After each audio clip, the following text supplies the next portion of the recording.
Hey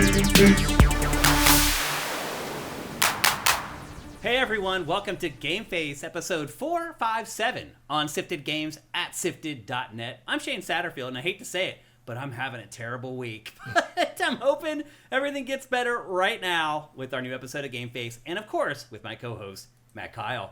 Hope your week's been better than mine, Matt. Yeah, it sounds like it. And to be clear, he means worse than usual. Yes. Touche.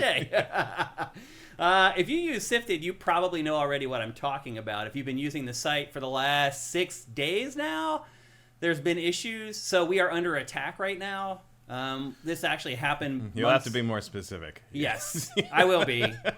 This actually happened months ago. I think I mentioned it on the show that criminals are attacking our payment portal, and they're trying to run stolen credit card numbers through our payment portal, and it has just been a complete disaster. Making things worse, on the same exact day that this happened, our site engineer had an extreme, and I mean extreme, family emergency and has been unavailable to help us. So it's been 5 days now of our website just getting annihilated by criminals. And we have all the security stuff in place, and that's what you've been dealing with as the user. So on the site, if you use it for a while, eventually you get to a point where it seems unresponsive. But if you click refresh, it will go to what's called Cloudflare, which is this program that protects our website. It's supposed to protect our website from criminals. And that's what you're seeing pop up on your screen every once in a while you're using Sifted.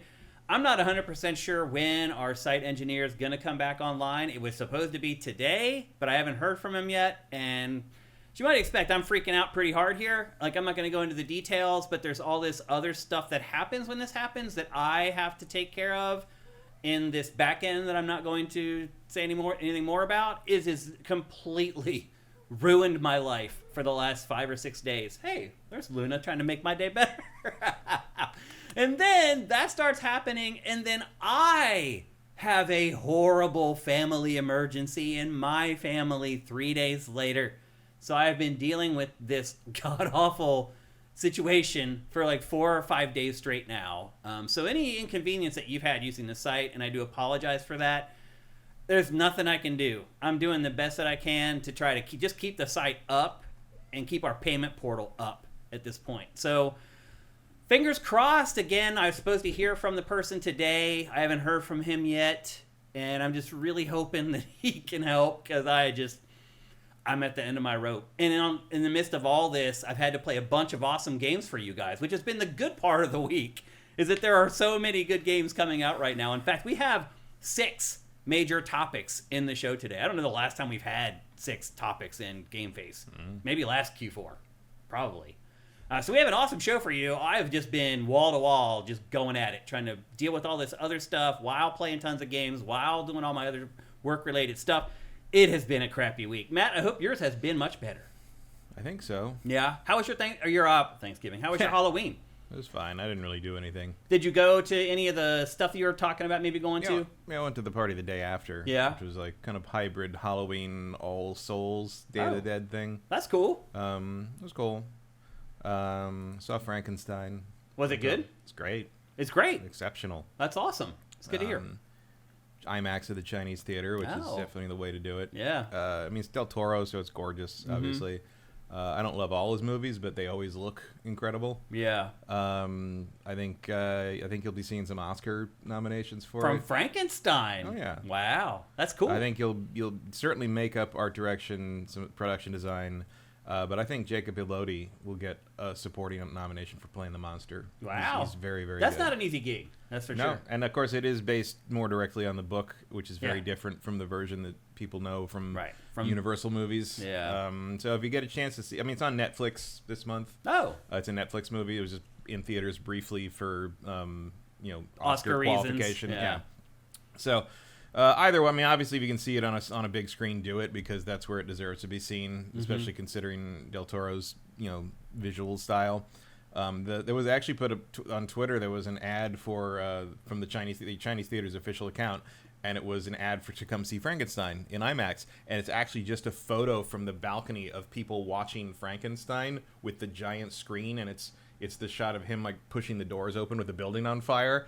and it's one of the greatest reasons for IMAX I've ever seen. Like, it's what a great photo. Like, it's like, here's how big this fucking screen is next to these tiny people, and like Oscar Isaac's the size of Godzilla, like pushing it. It's really good. That's awesome. So yeah, if you get, however you need to see it, though, see it, because it's probably the best Frankenstein adaptation I've ever seen. I don't think I've seen every Frankenstein film adaptation. There's a lot of those, but this is really, really good. As someone who read the book 30 years ago and vaguely remembers it. Yeah. Well, I went to an awesome Halloween party. I had a blast. But here's the crazy thing, and I'm sure I tell you guys this. A lot of you are gonna be like, "What? What's he talking about?" I have never given out candy for Halloween ever. So we got trick-or-treaters here for like 2 years, and then they stopped. Really? I don't know what happened. I lived in North Philadelphia for 7 years, which is literally one of the toughest neighborhoods in the world. Not America, like the world. And people wouldn't trick-or-treat there, so I didn't do it there. Then I moved to San Francisco. We lived in an apartment complex there. No trick-or-treaters there. And since I have moved to LA, I have only lived in apartment complexes. So no trick-or-treating. I've never handed out candy to kids. We had trick-or-treaters in my apartment building. Did you? But the first couple years we lived there, we did, and then they disappeared. Yeah, same. I don't remember any past the first few years here. Yeah. Part of it is like, I don't think a lot of people, a lot of people in that building didn't have kids. Yeah. It was all like condos. Yeah. Yeah. Yep. Well, I'll say this. Handing out Halloween candy to kids is one of the most rewarding and awesome things I have done in I don't know how long. It is absolutely incredible. You just sit there and you just watch these kids come up in awesome costumes. And I'm the only person at the party who knows like what everybody is. So they all come up, and because it was like a house, it was insane. It was like a block party with literally thousands of kids. Like, people come to that neighborhood from other neighborhoods to trick or treat. Yeah, that is one reason you don't get many anymore, is because people go to specific safe locations and like that's what this was, that kind of thing. And it was incredible just to sit there and just have when we were kids and it was just like a war zone. Nobody soaked any windows. Nobody threw toilet paper in the trees. None of that stuff happened. But just to sit there and just watch the joy on their faces when you just put a piece of candy in their bag and just have it happen over and over. I just sat there. I was like, this is incredible. And then their costumes were so cool. Like, you saw some of the kids who, like, you could tell that they're really creative. Like, they had built like their own. They're like 5, and they had built like this. One kid had built like this hand that had a saw on it. He was 5 years old, and you could tell he made it himself. Like, you can see that some of the kids are kids of people who work in production. Right. Well, sometimes you get those kids where it's like, this kid is dressed as an alien from Aliens, and it's just like, poor kid has no idea what they're dressed as. So you haven't seen that fucking movie. Come on. If you've never done it, I cannot recommend it enough. Handing out candy at Halloween and just watching their faces light up over and over and over again, it was so rewarding. So in the midst of this insane week that I've had, that was just an incredible moment. And it went for 3 hours. The house that we were at spent almost $600 on candy. And it was gone before it got dark. That's how many kids came to that neighborhood. It was just incredible. Candy's also very expensive this year. Oh, yeah. $50 a bag for candy. Because they asked us to bring some over. And we're like, oh, sure, we'll get a bunch of bags. We went to the store, they're almost $50 a bag. I was like, what in the hell is And by the way, because I have a bowl of candy I keep, and it wasn't that expensive a month and a half ago. Yeah, of course. And now you can't get it anymore because it's all Christmas. Right. I think they Sorry, kids. It's just mint now. Yeah. So anyway, I had in 2 weeks there'll be Valentine's Day candy on the shelves. Seriously, yeah. So anyway, I had a rough week with a bunch of other stuff going on, but that was really a highlight. Like, I had a great Halloween, I guess, is what I would say overall. So I guess in life you got to take the good with the bad, and that's just kind of the way it is. So I just want to say, hopefully you guys will be patient with us and the site. I'm hoping over the next day or so that stuff gets fixed, but I can't promise anything. I'm just in a holding pattern, waiting for our site engineer to get back in touch with me and re-engage on stuff. And again, he's gone through something really serious in his family. So I'm just, letting him figure it out or whatever. I'm not going to push him to come back and help, but man, I really hope he comes back soon.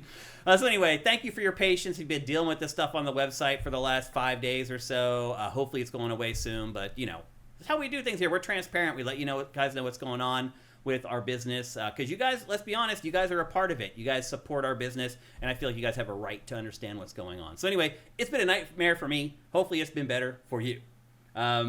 Let's see, a couple more things before we get on. And we have a huge show today. Before we get started, actually, I should mention that we are supported pretty much 100% at patreon.com/SIFTD. Head on over there for $5 a month. You get all our content early. You get the show 3 days early, everything at least 3 days early, Pachter Factor a week early, Ask Shane like 5 days early. You really get hooked up if you're a patron, and we'd appreciate it if you could do that. And if not, you can help us out with Twitch Prime if you're an Amazon Prime subscriber. Just go, if you're watching on YouTube right now, go down below and connect those. And one thing I do want to say right now is if you're somebody who has lapsed doing that or slipped doing that, or you just don't do it every month, now would be a really good time to do that because it's November and the holidays are coming up. I mentioned this once before, but like if you're giving us your Twitch Prime now, we will get that money next month in December, which will help me, obviously, with the holiday expenses, traveling back to the East Coast, all that kind of stuff. So if you have slaps and you don't do it that often, or you only do it when I beg for it, I'm begging for it now. It would be sweet if you could go and do that. And again, if you're watching on YouTube, the instructions are down below, step-by-step instructions. And if you can't do any of that, just like the show right now as you're watching, just click that like button, click the bell, click all the YouTube stuff, comment if you can, just say great podcast. You don't have to type out a diatribe about it. All that stuff helps us, and we'd appreciate it very much. And then before we get going, just a couple other small things. We talked last week about YouTube ads and how YouTube has been sometimes serving ads on videos that it shouldn't be. That is true. And it is happening to us. So when our videos are put up for our patrons, they're put up on YouTube and they're unlisted and monetization is turned off. And I have discovered now that if you go and dig into YouTube's terms of service, it changed its terms of service around a year ago to say that we can serve ads on anything. Now, one thing they did that I did discover is if they turn on ads on a video where I say I don't want ads on it, you'll only get an ad before the video plays. You won't get ads in the middle of the video. So if you're one of our patrons and you're like, Shane, what are you talking about? I just watched an ad for your show. You should only be getting it at the beginning. And by the way, we don't make any money off of that. That is YouTube totally being skeevy and sliding in and monetizing our videos when we don't want them to be monetized. So there's nothing we can do. Like, we could put it up on Vimeo, but we want to keep the same video because we keep the views and the likes and the comments from our patrons and our subscribers, and then we turn that video live, and it already has kind of a running start with the algorithm. So anyway, I just want you guys to know that I did discover that, in fact, some people are watching ads before our frickin' videos, even though monetization is turned off, and they are unlisted. They also ruined theater mode this week. Yeah. Also, YouTube made last quarter like $20 billion in profit. It's not enough, apparently. Got to get 0.5 cents. And now, of course, all this stuff's going on with YouTube TV because like they won't sign a deal with ESPN and Disney. And so last night, Monday Night Football was not on YouTube TV.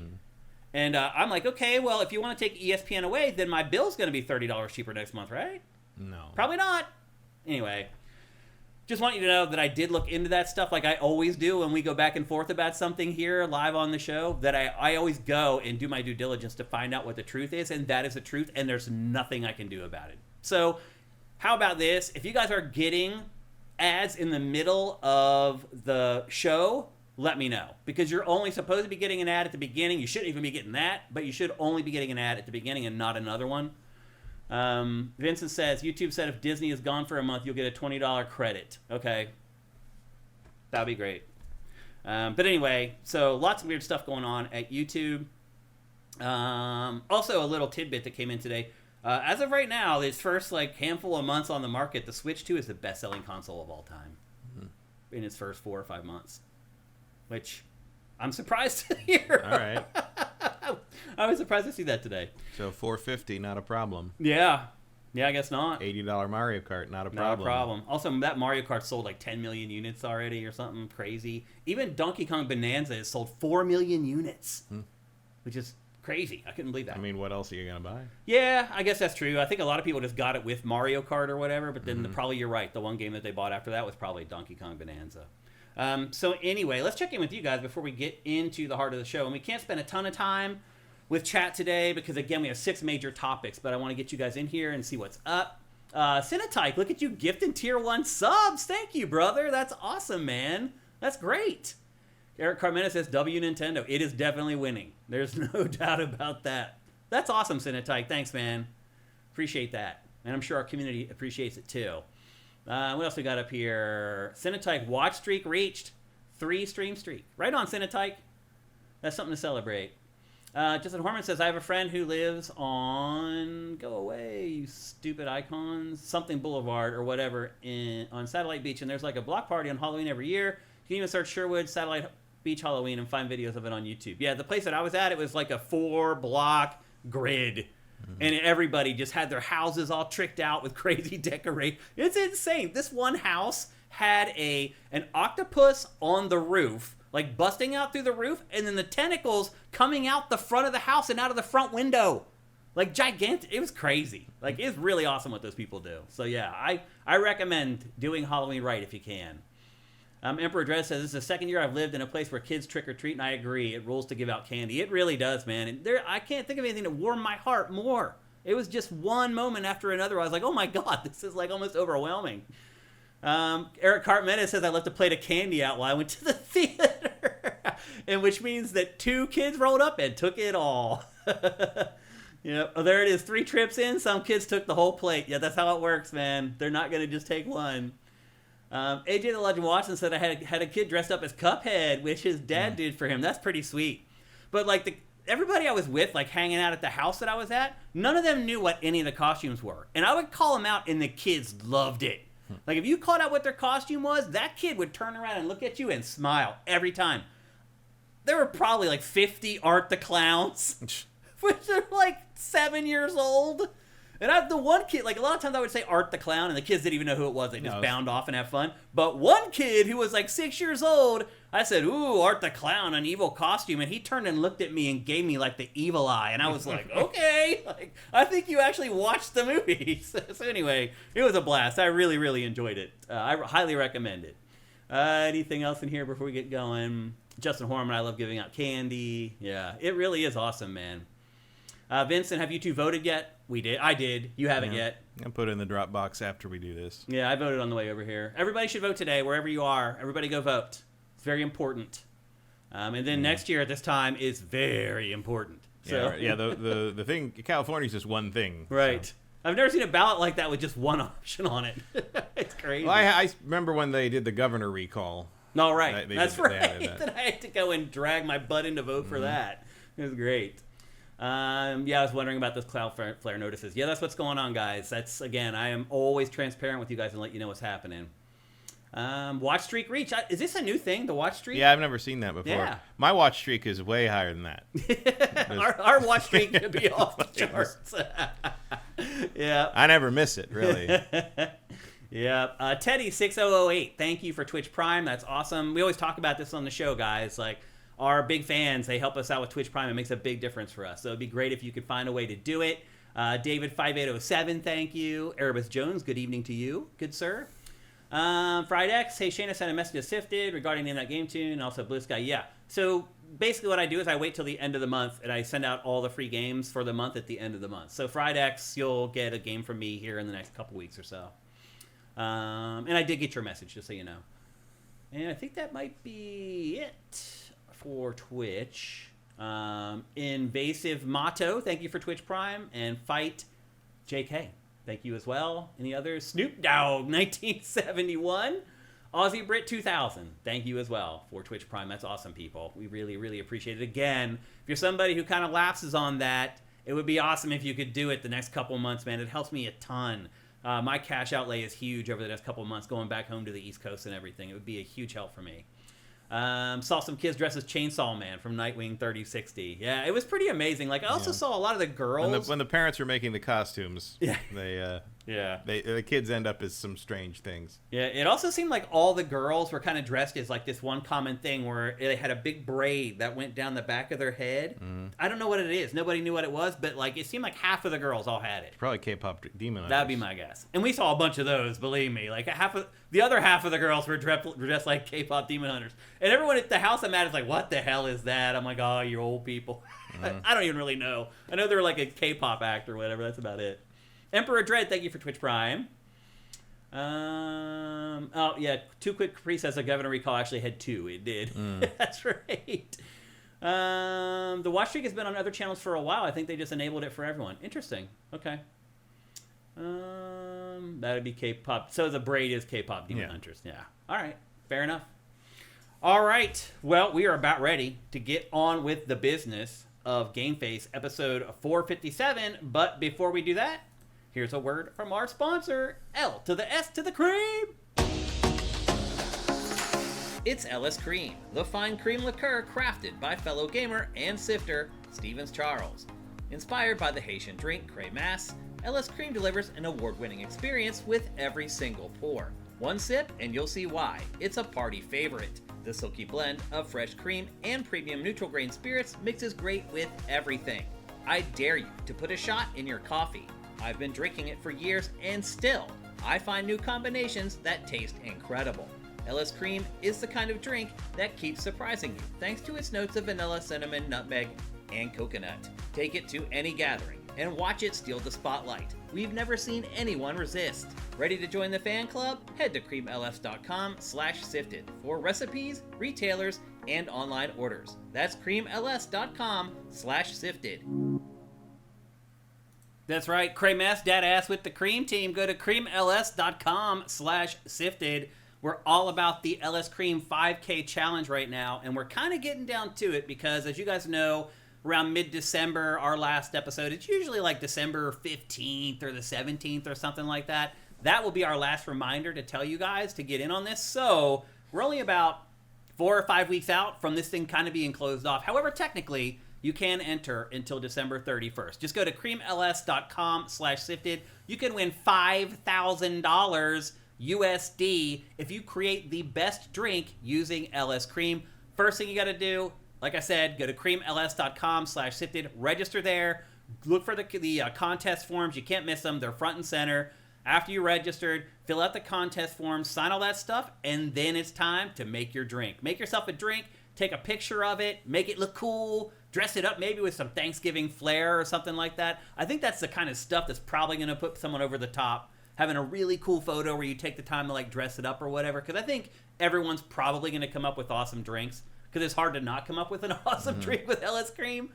So anyway, I would say work on your photo and make sure your photo's good. Tag 3 of your friends, tag LS Cream, and then cross those fingers and hope that you wish that you win that $5,000 USD. Again, the deadline for the LS Cream 5K challenge is December 31st. Get those entries in, of course, first. You need to make sure that you get yourself a bottle of LS Cream, and you can go to that website as well to find a bottle locally or to get one online. So go to creamls.com/sifted. Okay, it's time to start talking about gaming stuff here on the show. And like I said, we have 6 topics in this week's show, and you may not have expected this to be the first topic. But to me, as somebody who really loves games, this was the biggest thing of the week. So this week, Dan Houser, who is one half of the Houser brothers, who, were they the founders of Rockstar, or were they just like the first leaders? I don't know. Yeah, I don't know actually what the history of that is. Obviously, they were DMA design before that, which I don't want to talk about. But so I'm not sure how that worked actually. How did they become the leaders of Rockstar? I don't know. Oh, so were they were DMA design? I think they were. So yeah. they had nothing to do with the founding of Rockstar at all. So they would have been? Rockstar existed before that. They bought DMA design. Did they? Yeah. Oh, okay. I remember that because after I made a comment in a review about how DMA design was clearly the secret sauce and why GTA 3 was good and not Rockstar because State of Emergency sucks. Yeah. They changed the name of DMA design to Rockstar North. Right. And I'm not saying I caused that, but I think that was part of the thing. I think they both worked at DMA design, if I remember correctly. I could be wrong. I don't know. But I mean it makes sense to me because, you know, they were building the open consistency. world 3D game first. Yeah, Body Harvest was the template, the prototype for GTA 3. So anyway, the thing about the Houser brothers is they never talked to anybody. Sam Houser has not talked to anyone about Grand Theft Auto 6. Nobody. Like, you get a photo of Sam Houser, like, once every, 5 years. And he looks completely different every time. Because it's been 5 years and he's completely changed. So Sam and Dan Houser never talked to the press. I tried to get interviews with those guys, I don't know how many times. I had friends who worked at Rockstar, and I still couldn't get interviews there. Those guys really liked me, and I could not get an interview at a Rockstar. Like, I'm still friends with people who work there. It was impossible. Well, Dan Houser left, what was it, about 2 years ago now? Something like that, roughly. Basically, after they had finished Red Dead 2, and then a little bit after. He hung around to see what was going to happen, basically, after Red Dead 2. And then he left, and he started his own thing called Absurd Ventures. Well, since he has left, I think in order to try to drum up interest in his new stuff, he's basically biting the bullet and being like, you know what? I'm going to have to do interviews about working at Rockstar to be the Trojan horse to get in so I can then tell people about Absurd Ventures, which is this crazy thing that he's doing that's like games, film, comics, like everything. So anyway, he sat down and talked to Lex Fridman. I don't know who this dude is or how he became who he is, but this guy just gets the biggest interviews. And if you watch him do the interviews, his questions are pretty good, but he's still so uncharismatic. I don't know how he got this interview or how he gets all the big interviews, but he did. His name is Lex Fridman. He's on YouTube. This is on SIFTD, by the way, if you want to go back and watch this interview. It's almost 3 hours long. If you want to go back and watch this interview, it's on SIFTD if you want to check it out. You can go to any of the game pages for Grand Theft Anything, and it'll be there, tagged to those pages. So anyway, he sat down and did a 3-hour interview with Lex Fridman and talked about anything. Anything he asked, he answered. Now, there was some cuts. Maybe there's some things that were out of bounds. But I'll be honest, he answered pretty much every question everyone's ever had about Rockstar. That people are like, wonder what happened there. Wonder what happened there. Why did this happen? He just spilled it all. And I'm sure Sam is like, damn, man. Like, yeah. Because it does kind of break the mythos a little bit, I think. Because Rockstar's been this thing that's like it's impenetrable and nobody could get interviews with them. They won't take photos. You never see them anywhere. They usually don't go to award shows. Like every once in a while they'll go to one of Keeley's things. But for the most part, they're just kind of like recluses. But this exposed everything. And so if you even care a little bit about anything that Rockstar has been making, the next 20 minutes of this conversation I think you're going to find very, very interesting. So the first thing I would say is they asked him why he left Rockstar. Because think about it, Matt. That probably isn't very smart if you're interested in money anyway. They asked him why he left Rockstar. And he basically said that he had kind of milked everything he could out of working at Rockstar Games. He felt like he had reached the end of his creative pursuits there, and he was ready to try something new and start a new venture, and that was Absurd Ventures. He said, a lot of the rumors online about why he left aren't true at all, that he and Sam got in an argument, that wasn't true, that he had burned out on crunch. He said that was true, but that's not why he left, and we'll talk about where he burned out on crunch here in a little bit. But he just basically said that he felt creatively restricted a little bit working at Rockstar at that point because they'd become gigantic. It wasn't just him and Sam calling all the shots anymore, and he wanted to start something new, so he left to do something new and left his brother behind to run Rockstar Games. The other thing that he confirmed is that he did not write the story for Grand Theft Auto 6, so this will be the first ever Grand Theft Auto game that he did not write the bulk of the plot.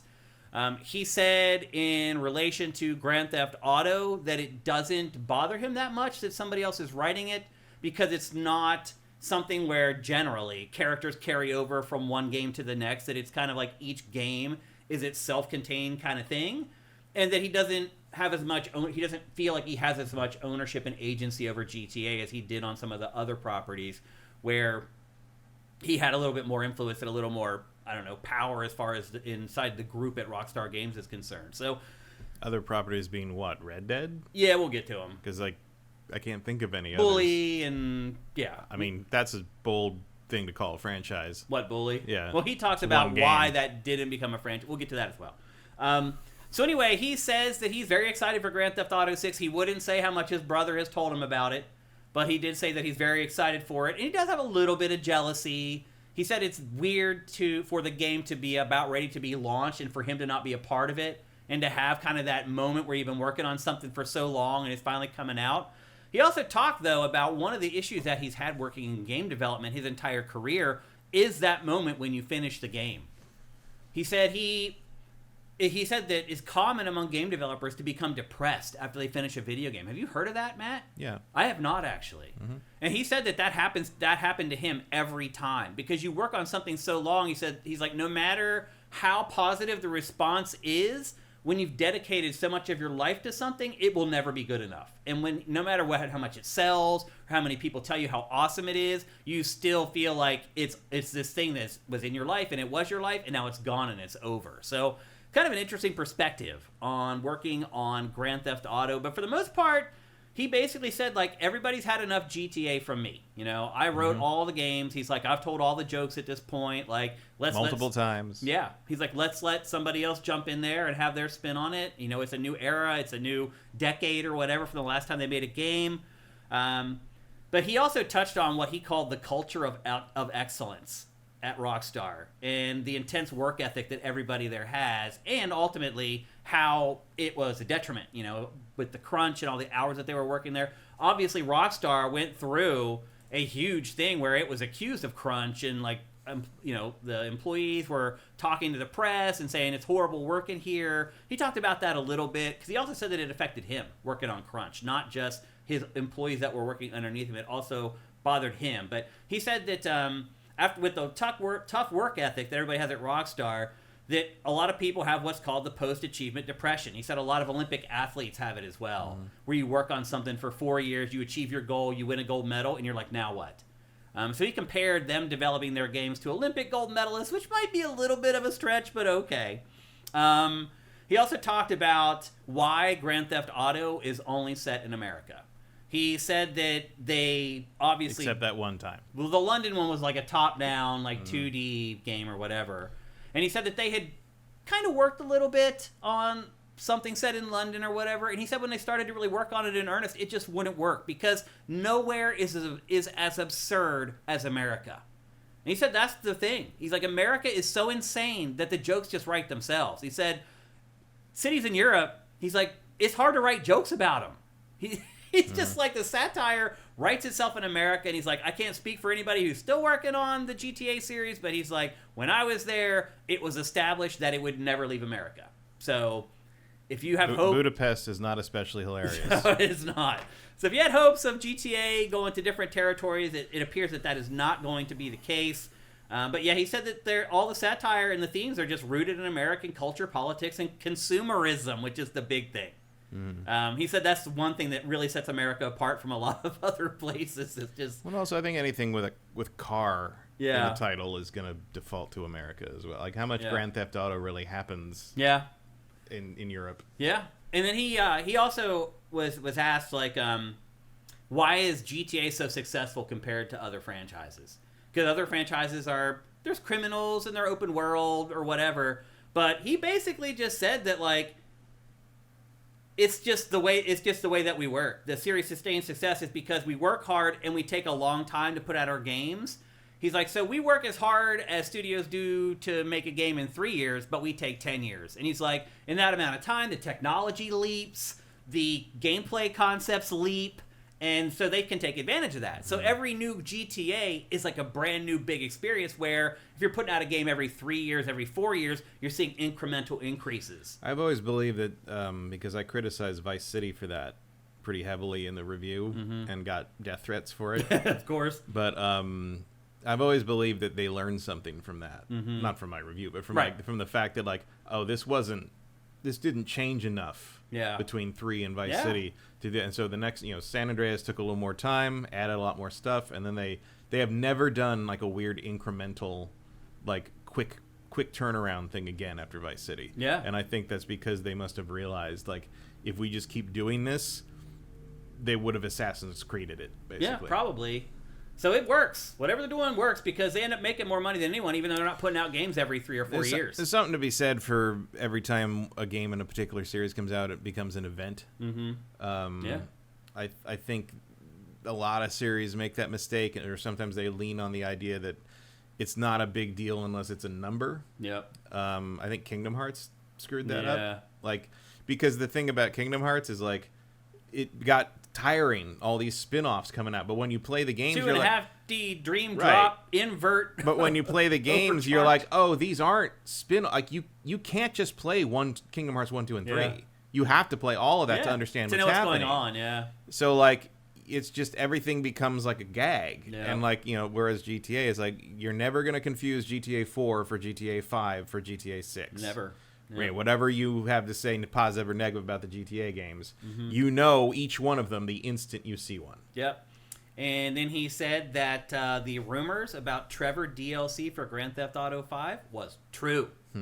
They actually worked on it. He said they got about halfway through it, and he said it just never came together. And halfway through, they canceled it. And then everybody who was working on that DLC was moved over to the Red Dead Redemption 2 team. So there was, in fact, Grand Theft Auto 5 story DLC in development. They got about halfway through, and they decided that it wasn't working out, and they bailed on it. They didn't ask about tearing the heist stuff out of the 5 campaign and making it the online mode. They actually did not. They didn't ask him much about Grand Theft Auto Online at all, actually. They asked him more about Red Dead Online because it hasn't been the smashing success.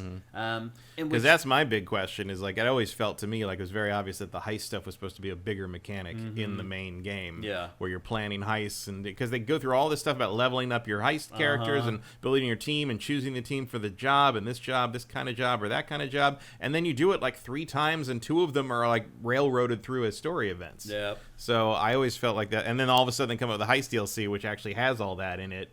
And I'm like, well, that couldn't have just been prep for an online mode. That had to have been what was supposed to be in the game. And then they realized GTA Online was a huge hit and they should put it in that because that was going to make them more money. Yeah. Which, I can't fault them for that. But I sure would have sure seemed like a cool thing when you first get to the heist stuff and you're like, oh, it never happened again. Huh? Yeah. Okay.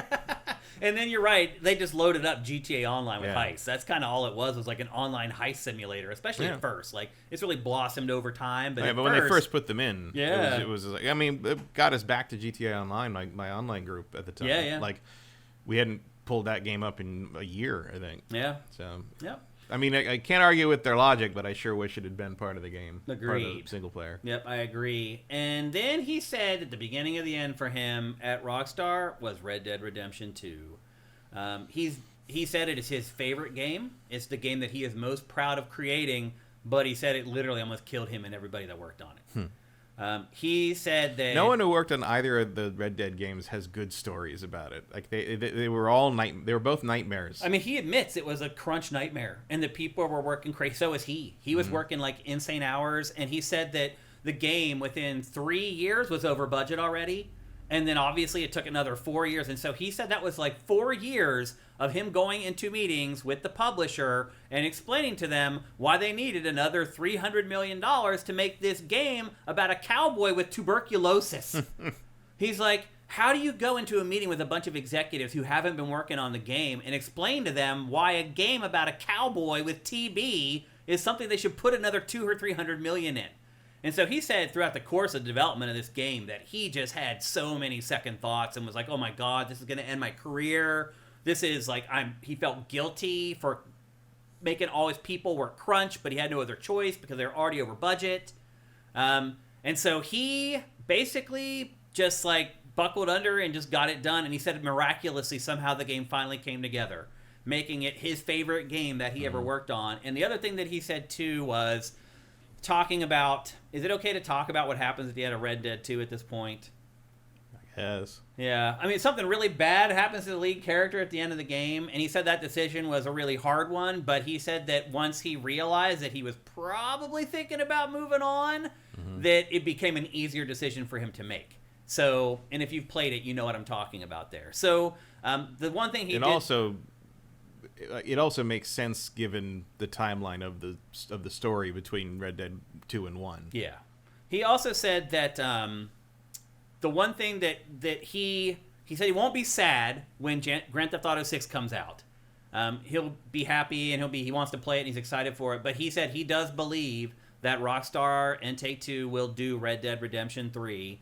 I don't know if he's heard rumblings about it, but he said he's pretty confident that they're going to do it and that he will be sad if they go and do that game without him. Yeah, I don't know how I feel. Like I am 100% ready for a non-Danhauser GTA. Yeah. I don't feel like his humor has evolved since about 2004. He even figured it out, I think. I think so. And maybe without him in there, we will finally get a GTA without a bunch of transphobic bullshit. Let's be honest, whatever they think is funny over there. We'll see. They should be able to hire the best writers. They have all the money. But I would be a little wary of a Red Dead 3 without him, because it seems like Red Dead is more his lifeblood in terms of what he puts into it and what it is. And I wonder Also, I don't know where else you go with that. I mean, obviously, you could just do different cowboys. Like, I feel like that story is over. The story of That Dutch and his gang and his boys is kind of over. Yeah. I know you could do John Marston's son continuing from Red Dead 1, but like at that point you're in like 1928 or 1930, and you're like, it's not really the Wild West the same anymore. So like I don't know. Prequels. Like, I guess you would do some kind of prequel. I mean, you could pull it back further, older West. You could be like a rival gang to their gang or something. Yeah, but then you know you're gonna lose, right? And you know who's gonna live or die. I mean, the West is a big place. You could do a lot of stuff with it, but it's like it's hard to imagine. Like, if you're gonna do a Red Dead 3, you better have a reason. Yeah. You better have a good reason to do it. Work, other than it's going how to do make you us top hundreds of millions Red Dead of dollars. to the amount of work it'll take. But you know what? Yeah. Rockstar's okay taking 10 years to make a game. So yeah, they can. You look at GTA 6, and clearly, you put that kind of effort into a Red Dead 3, and you're going to come out with something that demos well. Yeah. I'm just, even as someone who thought Red Dead 2 played pretty awkwardly, and I still, when I went back to play it last year, it's just. Man, there's stuff in that game's interface that makes no fucking sense. Like, that's one of the things that's interesting about it. Is like, it's like, on one hand, everyone's like, oh, an 3-hour interview with Dan Houser, like, because GTA and all that Rockstar has defined something. Yeah, but also it hasn't, because Rockstar exists in its own little island from the game development everywhere else. So, like, a lot of times its games are they're not just like big sellers and landmark moments. They're also their own thing that have nothing to do with any other kind of gaming development trend or development, because no one can really do what they do, so they don't actually influence stuff really beyond the pitch meeting. Like, it's gunplay. And they don't care what anyone else does, so you're still hammering the fucking X button to run, like, in 2024. And you're like, for the snap aim to, so it's only like... they can get away with it. It's like weirdly... It's this weird mix of archaic and cutting edge that like no one else does, and maybe that's kind of the secret sauce a little bit. It's like that thing about where like people want to see the cutting edge stuff, but they don't want to relearn how to play the game. Right. Yeah. So it's like, yeah, this game feels just like GTA 5, but it sure doesn't look like it. So that's all you need to make it. Maybe that's part of the secret sauce. But again, I am more skeptical about a Red Dead 3. Because Red Dead 3 leans so hard on the characters and the events in it, whereas like GTA, even if you don't like the story in GTA, I think GTA becomes a toy. Yeah, it's also self-contained. Quicker. It's like, if you don't like the people or the story, that's okay. They won't be in the next one. Right. They just move on. Or they will, and they'll just get murdered in the first 10 minutes, which tends to be what happens to previous GTA protagonists. Yep. Poor Johnny, was it Johnny Klebold? Was it the guy from, the biker guy from... 4, the DLC. The guy that was ahead of the one DLC that came out. Yeah. The beard and everything. Yeah, he gets horribly murdered by Trevor in the first, 5 minutes of Trevor's appearance in 5. That's right. Yep, that's true. Yep.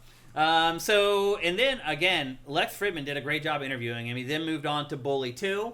And, this is a game... Remember how Game Informer, had this game page up of Bully 2 back when it was a magazine? And so everybody was like, well, Game Informer knows because they get to see stuff before everybody else because they're a magazine. So they must know that Bully 2 is really a thing.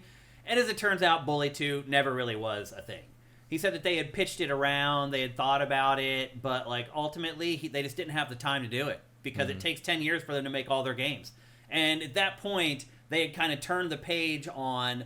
Okay, we used to make games in a year and a half or 2 years, but now we're going to take 5 to 10 years. Yeah, and it's just not worth that to make a Bully 2. And that's the way they looked at it. But then he's like, at the same time, I'm making a game about a cowboy with tuberculosis.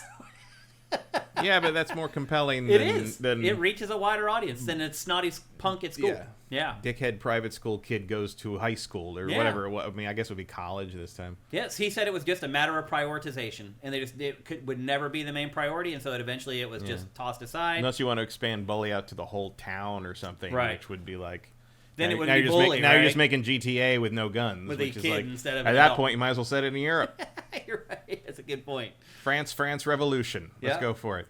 And then Lex Fridman asked him about Agent. Do you guys remember Agent? Yeah, I remember Agent. We went to multiple events for Agent. Yeah. Agent was a thing. It was real for a while. It was real. And he said it was real and that they worked on it for a really long time because they had signed a deal with PlayStation. It was going to be a PlayStation exclusive. It was announced at an E3 press conference. Yep.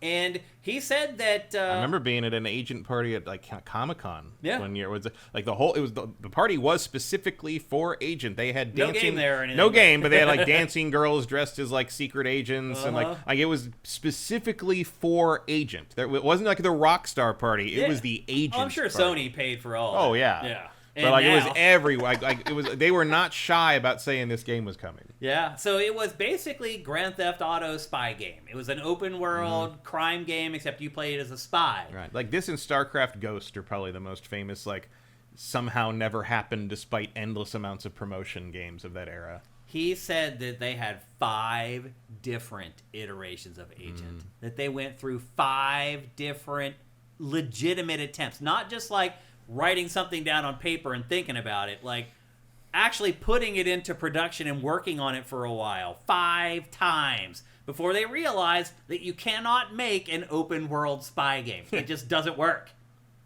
Which makes sense. And we're going to talk about a game today that's kind of like that. Vampire the Masquerade is kind of a stealthy type game with a pseudo open world. And it has to kind of have these weird contrivances to make it work. So I can see where Rockstar maybe had issues, but it was real. They worked on it hard. It was a big deal that they signed with PlayStation. They didn't just try it and give up. They kept trying over and over and over again. And finally they did just throw in the towel eventually. Yeah. And Agent, by the way, is never coming. Just so you know. It's never coming. I think we'll see if IO Interactive can pull this off with James Bond.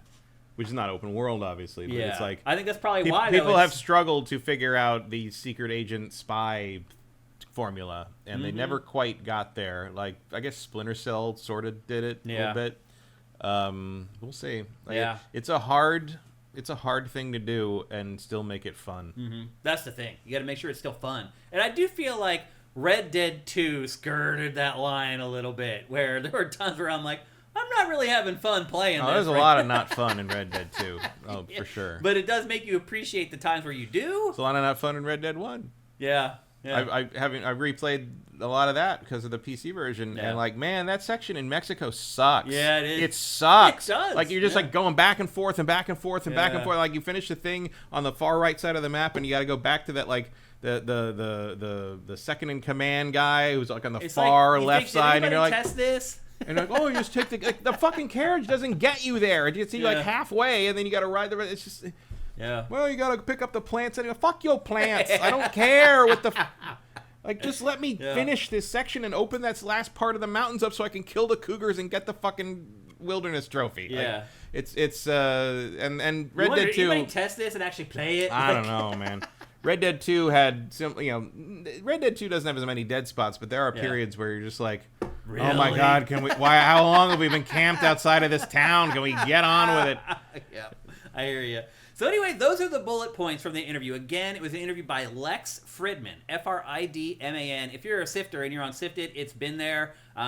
If this stuff interests you, these bullet points, go watch it, because there's so much more detail and so many more stories that Dan tells.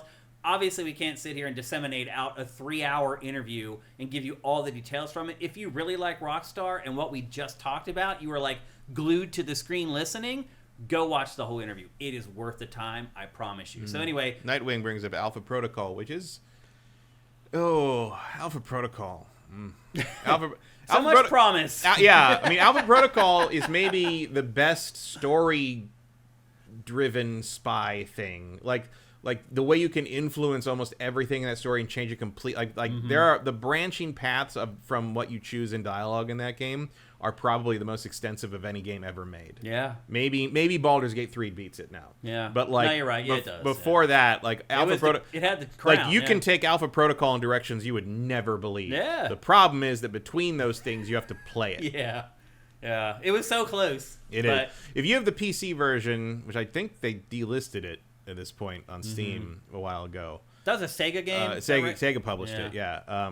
But if you have that, you can there are mods and things that really tighten it up. It is worth playing just to see. Even the first like handful of hours. Yeah, just like to get through like the first half or so and see, and then like start over and pick totally different things and see how different it is already halfway through the game. Yeah, like it's remarkable. Yeah. Like what they did there is really amazing. It was an amazing tech demo. That's but Obsidian. You're right. They didn't get the game part of it right. That was Obsidian. Like doing again, such good ideas, and it just doesn't quite come together.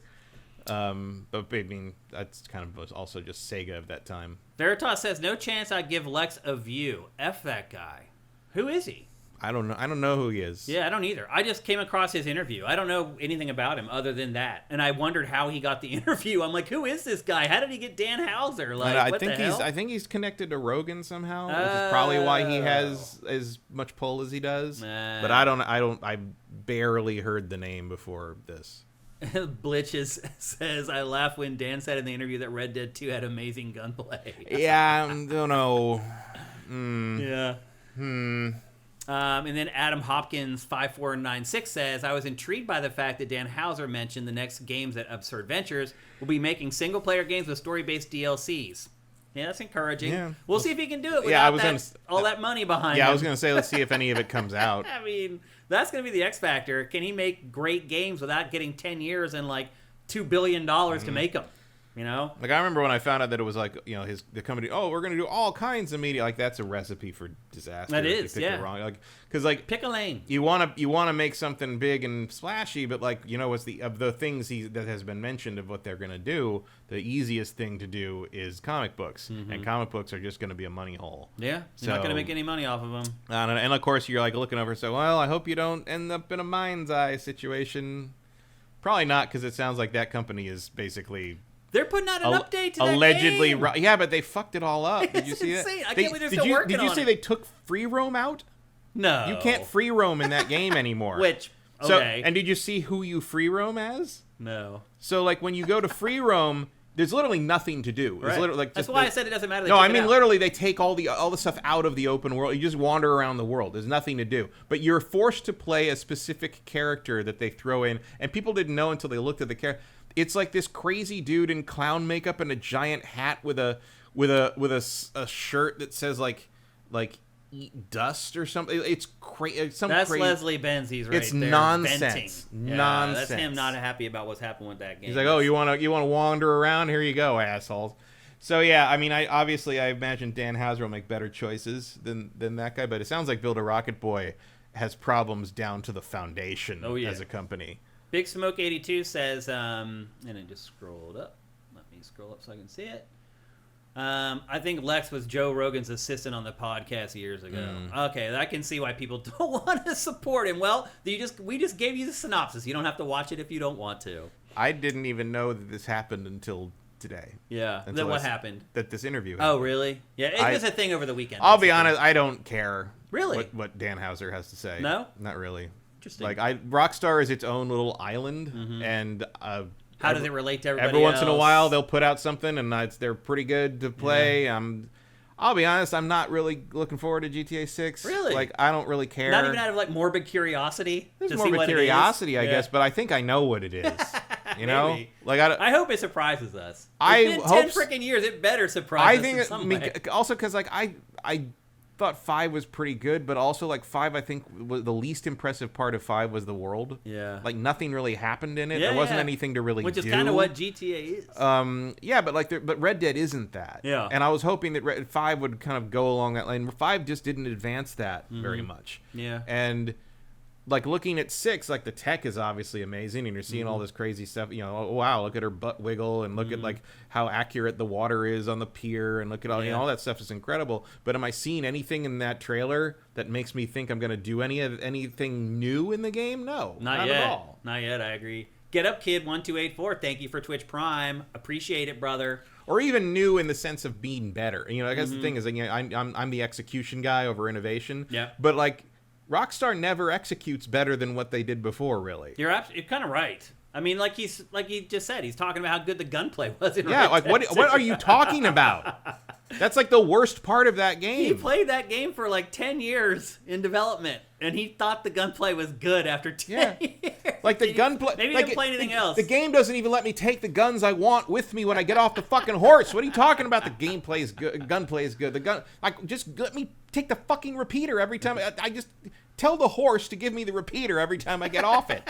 Tekken Master says maybe that's why there hasn't been a new siphon filter in forever. I don't understand the fascination with siphon filter. Neither. I thought those games were terrible. We get comments about it all the time in our chat. There's a certain, again, I think you're in the golden age of whatever is 12. Maybe. People played it as a kid. So and they think it's good, I guess. They remember good go memories. back and play it. Those games I very are not much good. I remember when that came out, there was hype around it, and I got it. I rented it, actually, because you could do that then. Yeah, back in the day. I rented it, and that game was terrible. I was like, oh, this is awful. And like he runs like he has a load in his pants. Yeah. And like it's just bad. It's just really bad. Yeah. And the sequels weren't any better. Dazzle369 says Red Dead 2 was so jarring to play, and GTA 5 was not fun or funny. I think you're in the minority on that one, Dazzle. I mean, okay. I don't think GTA 5 was very funny. I'd agree with that. Yeah, it was still fun though. I enjoyed playing the story. I thought the story. Again, the story wasn't amazing, and I wish it had the heist stuff in it, but I was engaged enough to play it twice. I played it when it came out, and I played it when it got re-released on PS4, and I thought it was pretty good. And but there's nothing else beyond it. Like San Andreas, I ran around and did the gang war stuff forever, and I ran taking around over the mini game stuff forever. Like there was so much to do. Yeah. And then like in 5, it was just like, well. 4 was like that too. It's like there wasn't a lot to do in the world unless you really liked bowling. When they started taking a lot longer to make them, they started chopping out. Yeah. It's so weird. But Red Dead isn't like that. That's the thing. I know. Like Red Dead 2 just is so much to. It's like the old school GTA game. I am glad Red Dead 2 doesn't tell you how much time you've spent playing poker, right? Because or it would be very embarrassing. I do that in the middle of Red Dead 2. I was like, I've been doing some missions, been doing some like mission. I'm just gonna play some Texas Hold'em for a while, and like hours pass, and it's just ridiculous. Like why don't I just play real poker at that point? But it's like no, it's just there's something about all these cowboys sitting around tossing these worn cards at each other. I'm like, this is great, and it's like raining outside. You're like, oh, this is so cozy. It's a cozy game now. So I don't know. Like Red Dead speaks to me in a way GTA stopped speaking to me somewhere around. The 40th time someone asked me, cousin, let's go bowling. It's just. The Amazing Vector says, is it better to join the YouTube channel or join the Patreon? We get more money from our Patreon. So as far as like the cut is concerned. So we don't care. If you guys want to subscribe on YouTube, cool. Whatever you feel comfortable with. It doesn't matter to us. But if you're making your decision based upon which one we get more money from, we get a better cut of the money on Patreon than we do on YouTube. Otherwise, doesn't matter to us. Totally cool to do whatever you want. Swan Senpai says, I don't think they can make interesting gameplay. I think that's accurate. Yeah. Even driving the cars, like I get used to it after a while, but they have a completely different driving engine from any other game on the planet. Well, it changes between games. Like the driving in 4 is very different from 5. I think 5's is better. I think they tried to improve it for 5 finally. Well, because 5 feels better to drive. The other thing is like 4 gets a lot of shit for its driving, in part because it's not very fun to drive in New York. Yeah, but also, that's reality. Yeah, but also 4's driving is pretty realistic. Yeah. Like, cars don't corner as well as you think you they have to do. let off the gas in GTA. Yeah. When you go around a corner, let off the gas, and suddenly you'd be like, oh, I get this driving engine. Like, 5 pushed it more into an action movie, which they were in San Andreas as well. Like, if you're in California and in GTA, the cars drive a little crazier. That might make sense. Which a little kind of accurate. Yeah. But I mean, at least we're not at the point where was it Driver was the game? Because I think GTA 4 did it too, where there was this period in the late aughts where these games like hubcaps would just roll off cars when you. I'm like, that's not how hubcaps work. I don't know who's not bolting these things on in these every games. Cop show from the 80s. Yeah, that's true. That's where they're getting it That's from. true. Yeah. That is what they were taking from at that point. Yeah. Let's see here if any got any other comments. Big Smoke 82. No. I think he started to write, I think he said, and then he changed it to no. Guns but being legal in the U.S. is also a big factor. He's right. The yeah. access to guns, I'm going to guess his phone betrayed him in that gun text. culture and everything. He did mention that. Oh, yeah. Right. Yeah. As a European, I'm pretty sure I could make a great absurdist GTA-style game in France. I mean, look, Ubisoft does it. It makes open-world games in Europe. That's what I said. France Revolution. They're different. You don't play as, like, a criminal in their games. Right. But also, like, I don't know. Like, there's something about, like, I think a lot of people wouldn't fully understand the parody of France that's happening in a GTA Paris game equivalent, whereas everyone knows something or has an opinion about America because we are so ubiquitous by our own insistence around the world. So I think almost everyone on the planet who plays video games has an opinion about America, and I think you can generally find that opinion reflected in a GTA game somewhere. So that's probably part of that secret sauce. Next to Twa says, Fridman is considered anti-woke. Doesn't challenge controversial opinions or statements and tends to embellish his achievements. Okay. I can see why people hate him. Yeah, that tracks. Yeah. Zed Saber says, because you can make a robot of Siphon Filter, a reboot of Siphon Filter, and make it good now that Splinter Cell and Metal Gear are gone. Why did Splinter Cell and Metal Gear need to be gone for that to happen? I guess you have to, but here's the thing. It's like you need to have affinity for the IP. Would it be better to make a pretty good Siphon Filter game, or would it be better to start a new IP? I mean, it might be. I guess you could take the Siphon Filter characters, which I guess is just the one guy. Yeah. I mean, what do you get when you bring Siphon Filter back? You get a title that doesn't fucking mean anything. Yeah. Because no one knows what that is. It's a virus in the game. But like part of the problem I think was it was called Siphon Filter. You're right. Like it doesn't didn't mean anything. Yeah. Nobody knew what it was when they saw the name of it. Yeah. I mean, it's not evocative. That's the thing. Is like. Splinter Cell doesn't necessarily mean anything, but it sounds cool. Metal Gear doesn't necessarily mean anything, but it sounds cool. Siphon Filter sounds like something that you don't know how to replace on your garbage disposal. Yeah. That's pretty good. Emperor Dread says, it baffles me that one of the best-selling franchises in this multi-billion-dollar industry has such mediocre shooting mechanics. I think it's because their games sell so well that I think Rockstar thinks, like, people like it. Yeah, don't break it. It's the Pokemon Like, syndrome. people love this. Like, they're buying our game, our shooter game, more than other shooter games, so they must like our shooting. The biggest IPs in gaming have that problem. Yeah. Pokemon is the same way. Like, okay, you want all these things to get changed and advanced and brought forward, but every time we do it old like this, it sells 20 million damn copies. So who are you gonna trust? Yeah. Money, money, money. Who are you gonna trust? Yeah. As Jack Nicholson said in Batman. Ashes in the Hourglass asks, what would you like GTA 6 to focus on more, the story or the sandbox/simulation part? I mean, I would say the sandbox simulation part, because that's what you're going to play longer. That's what's going to keep you coming back and, like, messing with it. I agree. Whereas, like, I mean, another crime story in Florida, of all places, like, okay. Like, I mean... I just watched the news yesterday. It's the same thing. Out of Baldy's Way, thank you for Twitch Prime. Big Smoke says, thank you, Matt. I was typing one-handed. Yeah, I know. France off with your pants off. That's something. Yeah. Or it's all coming together right here in the chat. Erebus Jones says Siphon Filter was just the bit rubbish game you played after finishing the original MGS. That's what I think. Pretty much, yeah. I think it was like, hey, we don't have GoldenEye or any other big shooter. We don't have Halo. It was Halo. definitely in response to that. Right. Yeah. We don't have Halo. We don't have GoldenEye. We need a shooter. Here's Siphon Filter. Yeah. That's and in how the it felt end, to the me. thing that actually filled that niche was SOCOM.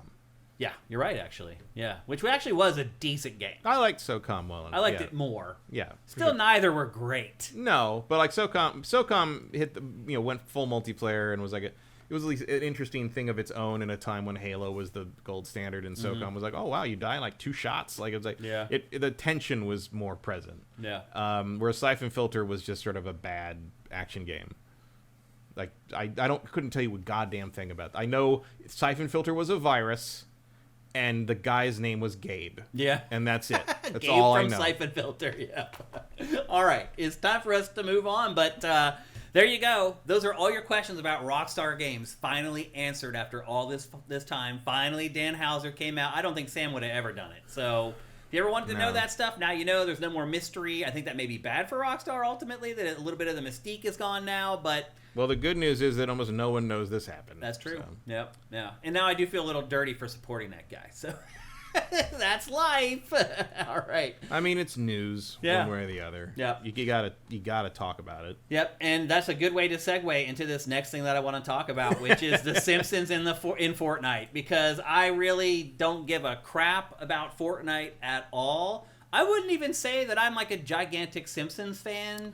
I like Simpsons. I mean, I like it. I mean, I once you go past about season 9, like, what are we even doing anymore? I'd agree with that. But you're talking about like classic, like first 10 years. Sure, that's some of the best. That's some of the best TV comedy ever written. Yeah. Marge versus the Monorail is one of the best episodes of television ever made. Yeah, I mean, they've done great stuff. I've laughed my ass off at this show so many times, but I've just kind of fallen off over time. Oh yeah, everyone has. Yeah. Like the idea, and like you go back now because a couple times it's pretty good episode. You go back and like everyone sounds so old. Oh really? Like I saw it was a pretty good scene. It was between Marge and Flanders. You would not if it wasn't if I just heard it and didn't see the animation, I would never have known it was supposed to be Flanders. Really? Like it's complete. These people are in their 80s. Yeah. Like, and they're still doing the voices. It's almost cruel. Yeah. Like it's like and Julie Kavner doesn't sound like Marge much. Marge basically sounds like her sisters now, and it's like it's because the show's been on for 30 years. Yeah. I was in middle school when this show started. I know. I think that's also why we're not getting games for it anymore. Well, they never really figured out the game. There's been 2 good Simpsons games, basically. The arcade game and Hit and Run. Yeah. And that's pretty much it. Yeah, that's it. And so we're not getting any games based on the Simpsons franchise. And I'll be honest, I have not tried out anything like this in Fortnite until this. Because it does feel like a lot of the stuff that they do where they take over the whole map with an IP is usually IP for tweens, which makes sense because they're the people that play Fortnite.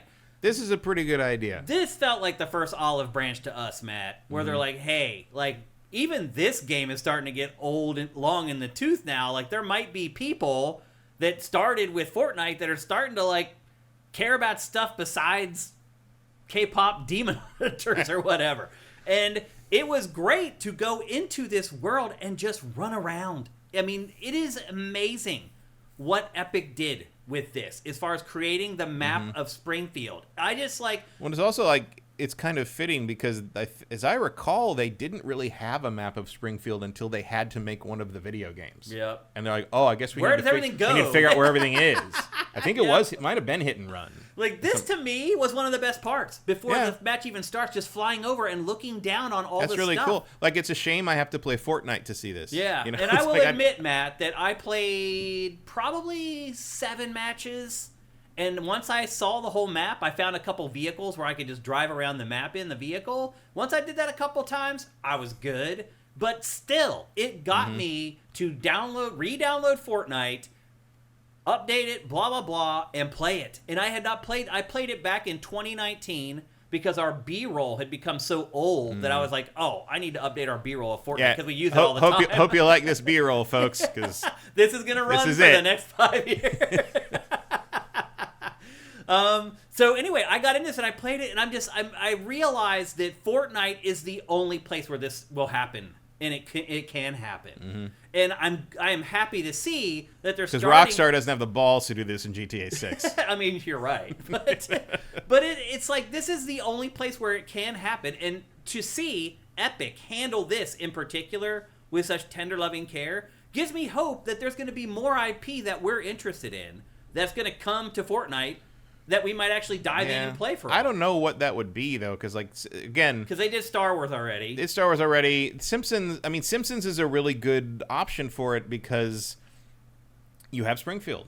Like, it's a iconic location in a way that a lot of IPs do not have iconic locations. And it is the location. Like it's not like Star Wars where you'd have to, like, pick a planet. Right. It's like, Simpsons takes place in Springfield, period. Well, it's an iconic location with a bunch of iconic locations. Right. So it's like, there's the nuclear plant, there's the bar. Like, you know all these places already. It's like, let's say you tried to do, like, the Halloween horror films and create a world in Fortnite. Yeah, you've got a bunch of teenagers' houses. And there's 2 houses that you know, and that's it. Like, not every IP Or, like, even, work. like, Buffy the Vampire Slayer, if you make Sunnydale. It's like, okay, you've got her house and the school and the bronze and the graveyard, and that's it. Like Simpsons has been there forever, and they've got 1,000 places in that town, which is like started as a small town and now would have to be about the size of Denver, of LA. It's fascinating. I'm trying to think of some other IP you could do that with, and it's there very, are a lot. it's not, it just lends itself to it perfectly. Yeah. And then, like, all this emergent stuff happens. So I found this, like, van. I'm like, what the hell is a van? I run away from it. I come back 5 minutes later, and there's, like, a ghoulish Marge boss fight happening there. So in addition to all the locales that are handled very, very well, I think they did a good job with the character skins as well. Like, all the locations, they show the same amount of care to, and there's this emergent stuff that just happens and pops up out of nowhere that is right on cue and right on the nose for this IP. So I'm sure a lot of you people are just like Matt and I. You never play Fortnite. You never go check it out. If you like The Simpsons, go play this. It is worth the time to download. It's free. You know, it's still a free-to-play game. You can download it for free. If you really love The Simpsons, I'm telling you, this spend a couple hours with this, and it will be well worth the time spent, I promise you. They did such an amazing job with this that now it makes me wonder, should I go back and, like, check out some of the other things that they've done? Maybe they're as good as this, and maybe I don't like the IP quite as much, but the TLC that they give it might still make it interesting to me. So I was just really impressed with this. Like, I love, too, how you just run around the world and you just run into the people from the show. They're just walking around doing their thing. They're in their houses where they're supposed to be. You really learn the layout of, like, the whole world and where everything is and where everybody lives in relation to everybody else. Yeah. It's really freaking cool. I thought of one thing, but the people who own it would never do it. What? Disney World. Yeah. How awesome would that be? It's kind of the same idea. Yeah, here. exactly. Yeah.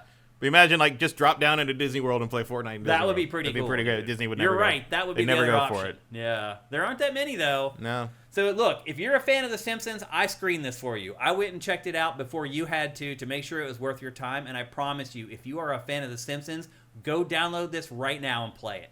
I also got to look at stuff like this, where I got to watch, like, great players play. Holy crap, dude. This guy right here with the pink gun is off the charts good.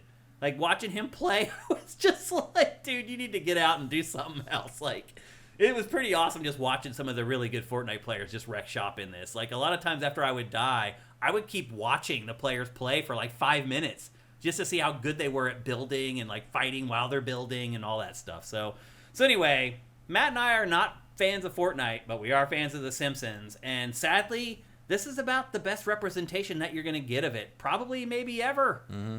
I mean, I doubt we're going to get a big Simpsons video game ever again. It doesn't seem like anyone's even interested in, like, remastering the old ones. Yeah. So probably too many rights issues. So I was very impressed with this. I think you will be too. And this is what I recommend. Find a car, get in the car, and just drive around. People will try to kill you. Of course they will. But the cars take a good bit of damage. It is America. It is. And there's guns everywhere. So they just pull them on out and start shooting. But just that's also our advice if you visit here from here. Just get in a car and start driving. People try to kill you, but this is what I recommend. Like, play, because you also will find, like, the houses and stuff like that, and, like, the different buildings and the businesses from Springfield and things like that. But get in the car also and drive around, and, like, you'll really kind of get the lay of the land, where everything is in relation to each other and all that kind of stuff. So yeah, I mean, we don't talk very positively about Fortnite here on GameFace very often, but, we're equal opportunity critics here. So when they do something right, I think we need to call it out. And that's exactly what they've done with The Simpsons. I think this runs all month. So you have, like, 4 weeks to get in on this. Of course, there's a battle pass. You can pay for it or you can earn it. They haven't changed any of that kind of stuff for The Simpsons, which I wouldn't be surprised if they did, but they haven't. So you can still pay for it outright, the battle pass if you want, or you can just earn it by play. Yeah, YouTube chat. Like, Disney owns The Simpsons, but having people shoot people up in Springfield is different than having them shoot each other up in Disney World. Yeah, those are two very different situations. I don't see it ever happening, unfortunately. But that's what I did when I got a car. I tried to run some people over, but mostly I just wanted to drive around and just check everything out. So there you go. That is The Simpsons in Fortnite. Definitely worth your time to download and play, even if you're only kind of a Simpsons fan. I'm not like some crazy Simpsons junkie. I have a lot of respect for it, and my earlier years, I laughed my ass off at it, and I think that's enough for me to really enjoy this. So, when I was the first time I was in Europe, my friend and I were there. We were horribly jet lagged. We were in the hotel room in Stratford, watching, and Simpsons was on, and it was new at the time. It was new. It was the episode where they get stranded on the desert island because the bus floats there. No. And they all go looking for food, and they come back, and they're like, we have all these berries, but we don't know which ones are safe to eat or not. And Ralph's like, I ate some of the purple berries. oh, and he fist falls and goes, and Bart goes, how do they taste, Ralph? Good? It tastes like burning. Yeah. And it tastes like burning was the funniest thing either of us in our horrible, foggy, jet lag state had ever, like I don't remember the next 5 minutes of the show because we were laughing so hard at that. Like, it was just... I've had lots of moments like that. We just said that over and over the rest of the trip. Every time we ate anything, it tastes like burning. That's great. Well, there you go. That is the Simpsons in Fortnite. That was also the trip where because that was part of the thing we kept talking about every time we met anyone. I didn't realize before that trip how much Europeans loved the Simpsons. Oh. Like, especially in England, like they all knew this. Like, it was all like, it's the funniest thing that they all. Well, if you want to laugh at America, it's similar to it's similar to GTA. Like, it's like you get to laugh at America because it is. I mean, we're also laughing at it because we're laughing at America. That's also why GTA is so popular. Yeah, that's one of the geniuses of the early Simpsons was it found a way to make poking fun at America fun for every single demographic of America. Like, doesn't matter what you think about America, doesn't matter what political persuasion you were, everyone saw truth. Because it was pretty good-hearted, like for the most part. Like, I mean, it Homer wasn't mean-spirited. Homer's an idiot, but he's also a good person for the most part. Except like a lot of our dads. At least early on. Yeah. Like, early on, the other thing that you have to deal with is like how much older than Homer we are now. Right? Are we older than Homer? Oh yeah. Wow. Homer originally was 33. Oh, I didn't know that. And later they bumped him up to 36, and now I think he's 42. Wow. He definitely looks older than that. So he is. That's also an indicator of how old people thought a 33-year-old was in 1990. So you're done. You're over the hill. All right, let's move on. It's like anime. We're going to talk about a game that I just teased a little bit ago, talking about how it's kind of a stealthy-ish game, but kind of set in a pseudo-open world, and that is Vampire: The Masquerade Bloodlines 2. I think, Matt, what most people assume about this game is that it's an RPG. And it is. You think so? It's an action RPG, Yeah. What it isn't is a sequel to Bloodlines. It is, because Bloodlines was a Deus Ex style game. It was an immersive sim, as they say. This is not that at all. Yeah, you're not collecting a bunch of crap and crafting. It is a straight-up action RPG with a giant skill tree that you can barely progress through sideways, and dialogue choices. Yeah. And that's it. It feels like the only thing that makes it an RPG are the dialogue stuff and those skill trees that you said you can't go through too far from, but nothing else does. Like, there's no weapons in it. There's no stats that you're leveling up, which I know that's one thing that you usually say makes a game an RPG. Are you leveling up your charisma and all these stats? Like, none of that ever happens. You don't even really get weapons because he's such a badass on his own. Like, I struggle to call this an RPG. I really do. If it weren't for the dialogue choices, I wouldn't be able to call it that at all. Otherwise, it's really just an action game. Well, I think... Well, that's the thing is I think... the stats are kind of like the concession I make to the fact that everybody insists on calling everything an RPG now. Yeah. Making a dialogue choice, you are playing a role in this game in a way that you are not in a lot of actual RPGs. So I will give it the action RPG moniker because it actually does make you play the role. Yeah, just know that it is a little different than but a lot it is of not, action RPGs. Well, also, it's like that's not even the important part. The important part is if you're expecting a sequel to Bloodlines, that's not what this is. Yeah. I mean, it is literally in the same universe as Bloodlines. There's some references to the first one. Yeah. But, like... The Masquerade's a big part of the game. Yeah, well, I mean, that's just the vampire IP. But, like, it very specifically is in the same version of the vampire world as the Santa Monica LA story of Bloodlines from 20 years ago. It just doesn't matter. Yeah.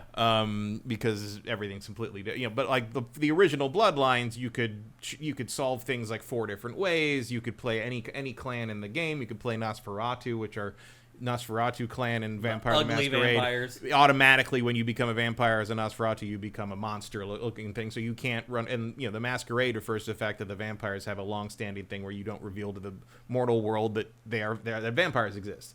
So when you played a Nosferatu in Bloodlines 1, you had to go under the. You couldn't be out in the streets. Go out. You had to go in the sewers. The game was completely different. You had to be under the sewers. You had to listen to people and like find information that way. And in this game, the way they get around that is you just can't play as a Nosferatu. Yeah. Which some people find very... I mean, you play the game and you're like, okay, I understand why that is the way it is, because this game is simply not that... It's simply not that intricate. Yeah. It isn't that at all. The fact that you're hiding that you're a vampire in this is something that, makes this game unique. because you can use your powers, but you can't. It's like you can sprint, which seems superhuman, but if you tap that shoulder button and go really superhuman, then all of a sudden everybody's on you and wants to kill you. So it is a big part of this game that I had forgotten about from the first game, is like the Masquerade, making sure that you don't expose yourself as a vampire out in public and things like that, but you still need to do vampy stuff out in public. Yeah, and to be fair, this game's a lot more forgiving about it than Bloodlines. It is, yeah. I mean, there's lots of times you have to fight people in public, and you have to hope that somebody doesn't see you using your vampire skills, or you kill everybody before they can run away and alert somebody or whatever. So it's like this line that you walk where you're and if you max out the Masquerade breaking, someone just stakes you in the heart from behind with no... It just happens. Like, there's nothing you can do about it. You just can't let it max out, basically. But, Matt, I'm just going to say it. Whether we want to call this an action RPG or just an action game, I really like this game. I really like playing as a frickin' vampire and having vampire powers. Like, the first time I did, like, the float across a gap thing, I don't know why it affected me more than, like, using a double jump or a jump and then a dash in other games. But just hovering across, it just creeped me out. Like, I really like this game. It's just a little different. I think they do they capture, like, being a vampire in this IP pretty well. Especially with the speed. Like, that's one of the things that's emphasized in the fiction is how fast they are and how strong they are. When you punch somebody and they fly like 50, across, that feels great, man. Yeah. It really so does. I do think the combat kind of sucks. After a while, it's really weird and janky and like floaty, and you can't find it's like you're never quite facing the way you want to face, but it doesn't really matter because you're so powerful that, like, you can just button mash and wipe people out, and it's fun watching them fly 50 feet against the wall and fly up into the ceiling. You can pull some cool stuff off. And you have your telekinesis, so you can pick stuff up. Like, you don't have weapons, but you don't need one because you can pick up anything and throw it and use it as a weapon. To be clear, you in this game, if you know the vampire lore at all, you are an elder. So, like, in the White Wolf vampire game, I guess the World of Darkness vampire games, the older a vampire is generationally, the more powerful they are. So, like, the most powerful vampire of all time is Cain, the biblical Cain. He's the first vampire. And then his children, or the childer, they call them, are like the antediluvians. They are the originators of all the vampire clans, which are the classes you pick in these games. And as you get down further and further, they get weaker and weaker. So, like, most modern player character vampires are going to be like generation 10, 11, 12. And then beyond that, you get into what's called the Thin Bloods, which are a major faction in this game. They're basically like they're so diluted that they're barely vampires. They're barely superhuman, and they're considered kind of like underclass. But you in this are an elder. You've been asleep for 100 years. Is that right?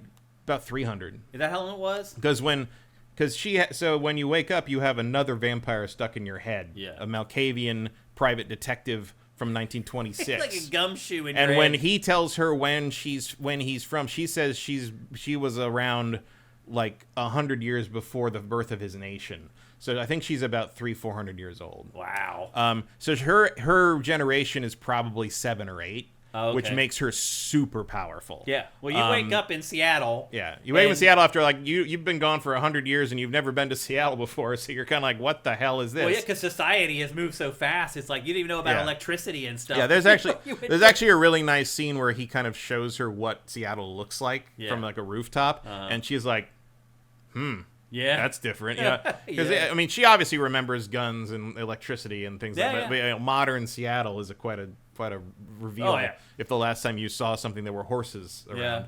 And so that's why you're so powerful. The original concept of this game, you were a Thin Blood. You were a brand new vampire. Oh, interesting. So in this, instead, you are basically regaining you've had a lot of your abilities locked off. So she can use, conveniently, any clan's abilities if you pay enough skill points for them. Which is a thing like elders can use by drinking the blood of other clan vampires. Yeah, they talk about it, absorb actually. that. So whatever you choose one of your classes, your clan, you can actually use everybody else's stuff eventually as you progress. So the skill trees actually, like, if you go horizontal, actually give you like abilities from the other clans. Yeah, and you have to go all the way up your clan skill tree first, and then you can branch out. And like there are. Which one you pick matters in the sense of, like, there are neighboring ability types that are like, if you pick the Bruja, you're going to have it's going to cost fewer skill points to buy, like, you know, physical strength abilities from other clans, whereas like the magic stuff is going to take more. Like my clan generally is the Tremere, which are the wizards, the blood magic wizards, and so I got all these cool blood magic things. I'm not much of a melee fighter, but I can do... Actually, so when you fight, maybe it's in the B-roll here. What did you pick? What do you mean? As your character? The guy. No, what did you pick as your clan? Oh, the clan? The one on the far left, the fighting one, basically, the brawling clan. Bruja? Yeah. With the anarchy upside down. Yeah, the Bruja. Yeah. So they're great at fighting. Right. So I want to see you fight and see what your hands do. Because they're so fast you can't even tell what they're doing. But you can't. So like when my character, when she fights, because she's Tremere, she puts her index and middle fingers up, and she just slashes with like magic blade. Like it's like she's not actually like hitting. Claw, so he's scratching at them. That's so my attack animation is different than yours. because of my clan. Sure. That's pretty cool. Yeah. But I'm showing here in the B-roll, you can pick up most things and throw them. Actually, you can't pick up most things. You can pick up very specific things. Yeah. Which you have the predator sense to see which things. Right. But they are very effective. You can throw them to make noise and distract people, but mostly what you do is you throw them through their face. Yep. Yep. Which is pretty satisfying, especially because the range on these things is very long. Yeah. And most of the throwing is used for stealth, to like throw a bottle or whatever to distract enemies. That's what I use. Most of my throwing is used to impale somebody before I get to them. Yeah, that works too. Yeah. And there you're seeing the telekinesis. That I've discovered, like, if you can't figure out what you're supposed to do, that's usually it. Usually that. And also you have that, like, if you see that circle appearing there. Yes. Like whenever there's anything to interact with or a secret or anything, that appears there and it gets larger as you get closer. It's context sensitive. So like you're rarely going to miss anything. Yeah.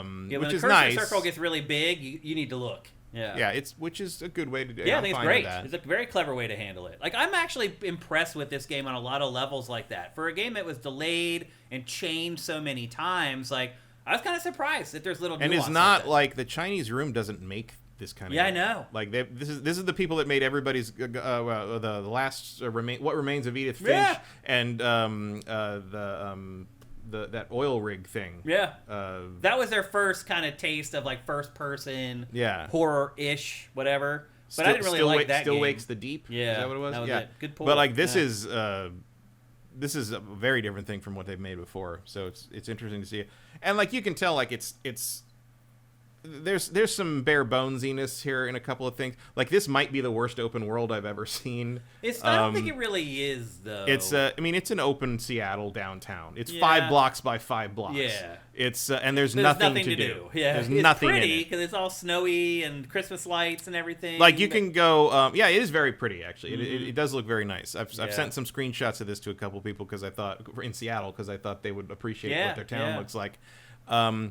And there are like you can find there's different people with different kinds of blood depending on their mood that you can drink to get like experience points from that you need to unlock the other clans' abilities. So that's something. But there are no like all the side quests are just like go fetch this thing or go kill this thing and come back. I felt like every side quest I played was like just go kill something. They are. It's either go deliver a thing or go grab a thing or go kill someone. Yeah. That's it. That's it. The side quests in this are awful. Yeah, there's nothing there. Yeah, which are a stark contrast to the main quest, which is actually pretty good. It is. I really like this game. It is completely linear. Like, it's an open world, but, like, if you go out there, there's nothing to do. You're just going to one place, like, that the mission is telling you to go to. Like, I mean, it's sort of like L.A. Noire or something, where it's like, yeah, there's an open world, but it's just to take up time from getting one place to the other. I will say, like, once you kind of get a couple of abilities together and you can, like, climb up onto the roofs and, like, glide across and flip over, like when you really get a good, like, vibe going across the rooftops, like you feel pretty fucking cool. Yeah, I felt so powerful in this. That's why I loved it. Like with the speed and the sprint and the hopping over stuff. Like it's good. When you get away from, you do something stupid and the cops see you and you like climb up the ventilation thing like up the roof before they can. A couple times I've done that, got stuck in the building and had to start the game over. There is no hard save in this game. No, it's all auto save, which makes me nervous. A little bit. It really does. But I've loved this game. I have really, really enjoyed my time with it. I like that it's more straightforward, but most what I like the most is just being a vampire. Like, we need more games where you play as a freaking vampire. It's a little bit like playing as Superman, honestly. Like, you feel kind of invincible in this, where it's just like, you can't touch me. Obviously that is Vampire the Masquerade is more that than most things because it's a tabletop RPG. You're supposed to feel cool and powerful and stuff. Yeah. I think some of the people that know Vampire have their issues with this have been like the limited clan selection. You can't play as a Nosferatu. You can't play as a Malkavian, which is another big. Now, the reason you can't play as a Malkavian is because you have a Malkavian in your head. You have one. He's in your head. He's in your head, and you do play as him in some flashbacks. Yeah. So when Fire, the lead character, the lead vampire, goes to sleep, you actually play as the detective that's in his head for missions while he's asleep. And they're detective missions. There's no killing or anything. He doesn't attack, but he does and here's a pro tip if you play this, just for a fun thing. So he doesn't sprint because he doesn't have that kind of ability, and he's not supposed to be running. So when you hit the sprint when you're playing as him in the old time flashbacks, it's more like a fast forward. It's like fast forwarding through the thing. Do me a favor, and when you do that, and when you're fast forwarding running through the streets, look down. Yeah. You will laugh. Really? I promise. Are the feet running like a million your miles whole an hour? Your whole body is doing it. It's very funny. No way. It's very funny. That's cool. I thought it was I did not take the moment to check that. You are basically like speed walking. Yeah. And it amuses me every time I look at it. Well, now you can see the world. This is the quote unquote open world. And there's really nothing to do out here other than just make sure that you don't show people. I mean, it is an open world in the most literal sense. It is open, and it is in fact the world. But there's nothing here other than rooftop traversal to get to where you go next. That's it. And I mean, obviously there's the Masquerade stuff. You're gonna have to you can go find people who have the specific types of blood you need, and you can scare them to isolate them or whatever. But and that gets more as you go through the game. Some of that expands. But there is nothing to do out here. There are no activities. There's no mini games. There's no. There aren't even any cars. No. There's no one's driving anywhere in this snowstorm, It's just sightseeing, apparently. basically. Yeah. And it is pretty. It is it looks cool. The atmosphere is good. Did you like the whole guy in your head thing? It kind of made it feel like a buddy cop. It did. I mean, I like both of the characters. I like him. He's and he's one of the things with Malkavians is that they all have a particular kind of. Everyone has a set madness.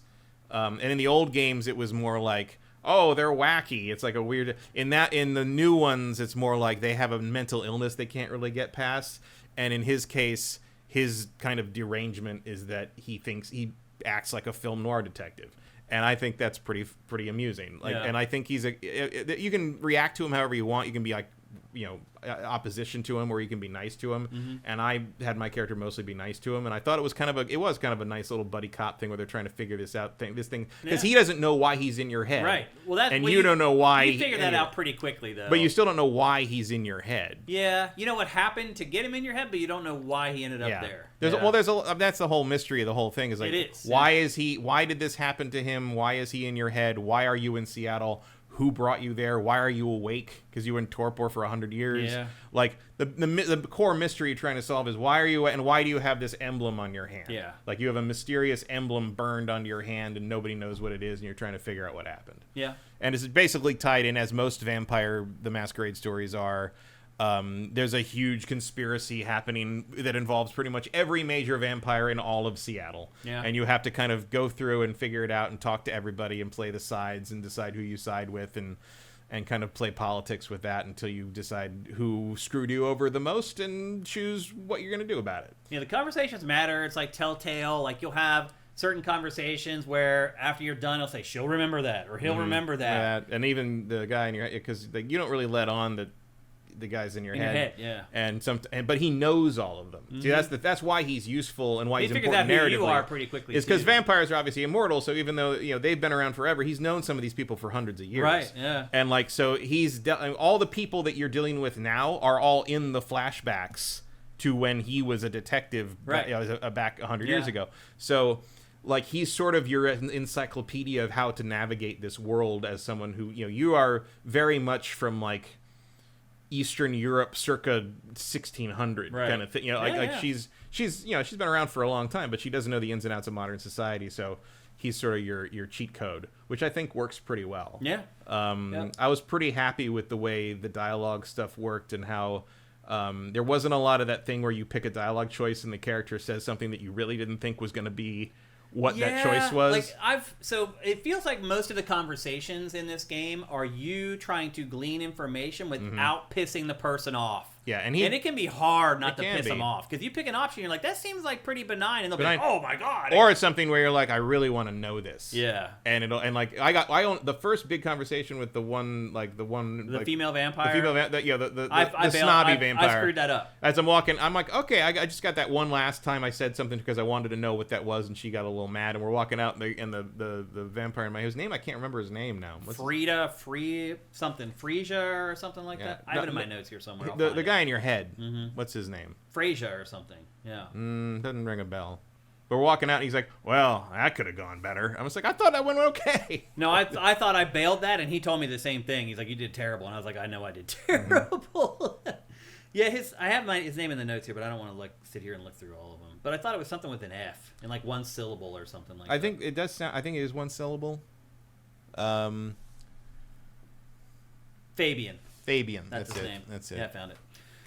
So I really enjoyed this. It's $60, so it's not like a $70 or an $80 game. I've not finished it, but Nightwing, this does not remind me of Deus Ex. It is not a Deus Ex style game. No, because you're not collecting stuff at all. No, it's not. It's not. The first game, Bloodlines 1, was a Deus Ex style game. It was an immersive sim kind of thing by Looking Glass. It was, I think, was that. Yeah, there's no junk that you're collecting. There's no crafting. No, there's nothing. There's no weapons. There's no armor. There's none of that stuff. Well, that's not what defines Deus Ex. What defines Deus Ex is the ability to solve things the way you want to or however you can think of. It's the freedom to do that. This is not that kind of game. Yeah, there are hardly any puzzles in the game. No, they're not like.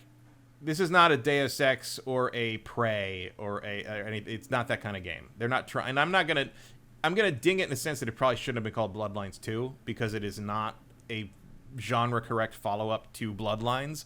But it's been so long that's the thing is like it's been so long that maybe it doesn't matter that it's not the same as Bloodlines. Yeah. But also maybe it shouldn't be called that because who the fuck remembers what Bloodlines was? I mean, I don't care about the IP. Like, I don't know anything about it. I vaguely remember I'm not talking about the IP. Game. I'm talking about one of the most highly respected immersive sims ever made. No, I get that. I'm just explaining that regardless of all that stuff, I still really enjoyed playing this game. I enjoyed this for what it was. Yeah. It is what it is. Yeah. And that's all it tries to be. I could see where I'm not going to ding it for not being Deus Ex because it's not. They didn't try to make a sequel to Bloodlines in that regard. What I'm saying is when someone asks that, they're basically asking, is this Bloodlines 2 in the sense that I want more Bloodlines 1? No. Yeah, it's not. Not at all. This is barely Dishonored in terms of that's the better analog. That's the better. It's comparison. The closest comparison, and even Dishonored has more. It has better combat, leeway and better combat, and this is its own thing, basically. It is, and I really enjoyed it. And I think they could run with it. I think they could expand kind of what you can do. And they do. It's easier to make too. Yeah. Well, yeah. I mean, that's kind of part of the thing. Well, again, Bloodlines 1 took 15 years of fan patches to work properly at all. So like that's a very good point that like Bloodlines 1 for all its ambition never really got finished properly except until the fan base fixed it.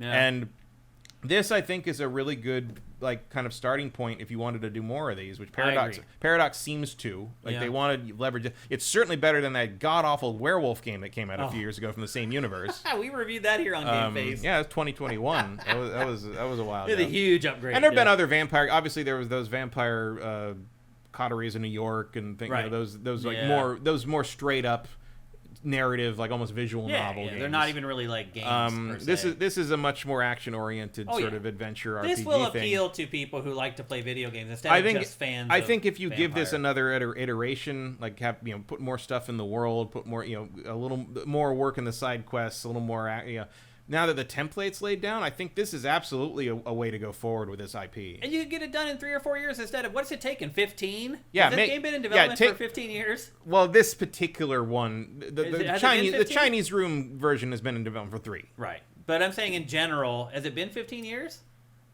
I mean, at least a decade. Probably not. Like the previous. I don't remember who was working on it before that got booted off because they basically scrapped that whole thing and took some of the character designs and everything else is. Yeah, this has a little bit of a Duke Nukem Forever vibe. It definitely was. I think it's definitely was announced like 7 years ago with a different developer. Right. And then, I thought it went through 3 developers ultimately.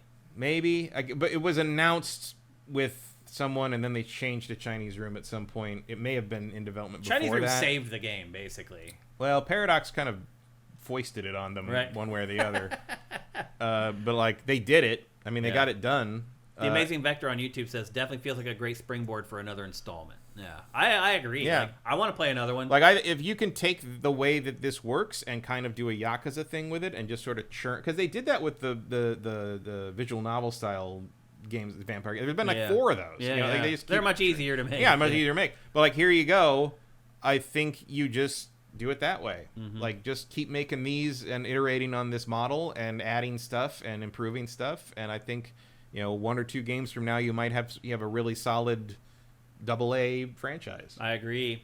We got some questions and here. you don't need to know anything about Vampire the Masquerade to think this is fun. Yeah. Like, if you just like vampire stuff, yeah, I don't care think about that at all. And I had a blast with this game. And they do a pretty I good... think it may help, actually, if you don't like the IP. I don't agree with that. Because I don't have any preconceived notions going into it. I'm just like, I just want to play a fun game. I mean, I think it gets the IP pretty well. Yeah. I think the issue is that the lack of clan selection could bother. After I don't the care about Nosferatu and Malkavian clans. Like, those are not clans I'm interested in playing, so it doesn't bother me.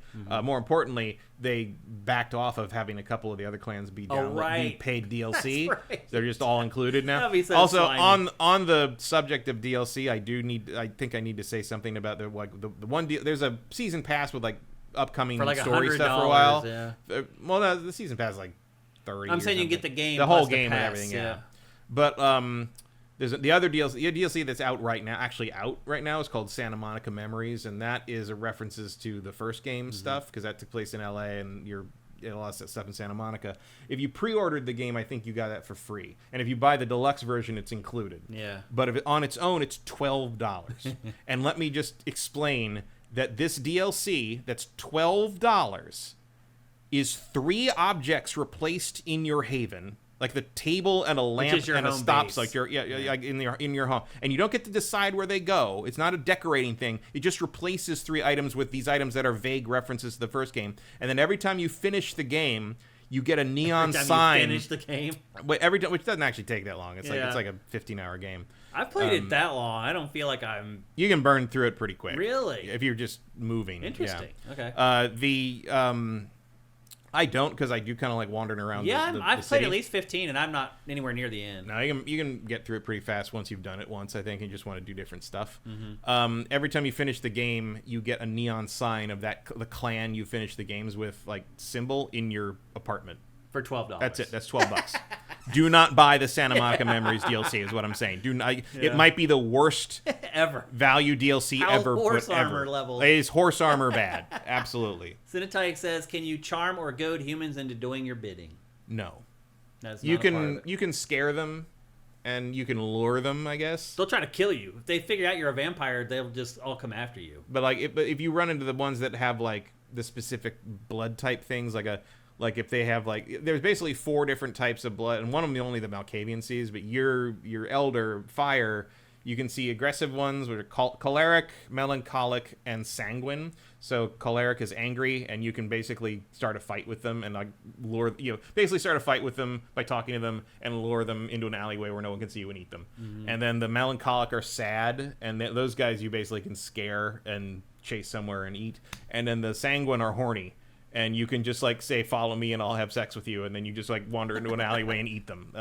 So that's what you can do with that. But otherwise, you can't really do anything with the characters. Yeah, you can't take over their minds like you've seen in some vampire movies. movies. There is no I mean, there is Fabian has stuff like that in his flashback. He has mind-altering things he can do as part of solving the mysteries in his cases and stuff. Yeah. But your elder in the modern day, she doesn't have dominate or anything like that. You can't You don't have slaves in this. Because the first game you could mind control people and make them go do stuff. And if you didn't want to, that was a big thing as a Nosferatu. It was from the sewers you could mind control someone and make them go around and do what you needed them to do up and above world. Right. And then that's kind of how you solve that problem. That does not exist in this game. That is not a thing. AJ the Legend Watson asks, are you satisfied with the powers the game gives you? For the most part, yes. The only thing I would like to see is a really high vertical jump. Yeah, that would have been where you can good. just spring up to the 3rd floor or whatever. But otherwise, they give you everything that you need to have fun and play around. And I mean, as a vampire, you can play with your food. Yeah. And I had fun doing that for sure. And you can do some cool, like, you can knock things up and juggle things. And there's like, so my Tremere can do this thing where she marks a target as a blood explosion, and basically the next time it takes damage, it explodes and damages everything around it. So what I do is I combine 3 different abilities. So I mark a big target. So it takes longer to mark a more powerful target. So you mark the big. I'm up stealth on a roof or something. Mark the thing, and then I hit him with Blood Boil. So Blood Boil doesn't hurt him. It just sort of makes him scream. And when he's screaming, everyone else in the area comes and checks it out. And then I throw a bottle at his head, and he blows up and kills everybody in one shot. That's great. So that is how I get through things like that. So you can do that kind of combination. Yeah, you can flex. You can play with stuff like that a lot. There's a lot of cool abilities like that. And once you can branch out into the other clan's abilities, you can mix and match even better. You only have 4 active at one time. Yeah, which I was a little surprised by. It's a little crazy. Like, it feels like you should have a modifier to get another set of 4 under them. Yeah, I was disappointed by that. But in general, it's okay. Yeah.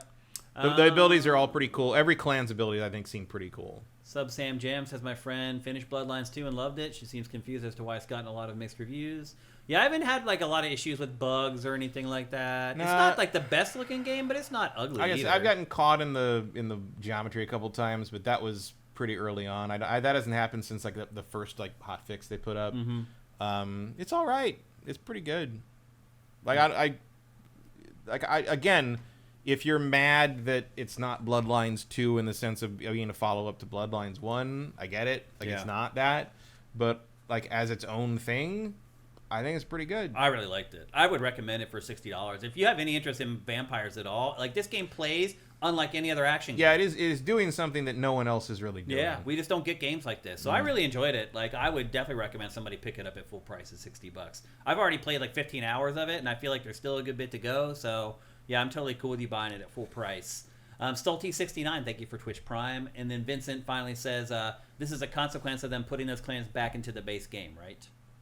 What? I don't know. What is that in relationship to, Vincent, when you wrote Probably that? the price of the Santa Monica DLC. Maybe that was what was going to include the other clans. Oh, you're right. That's probably what he's getting at. Yeah. And they took them out, and those clans were probably going to be in that $12 DLC. I think that was the original idea. They just kept the price at $12. Yeah. That's really stupid. For three cosmetic items and a neon sign. So. Brutal.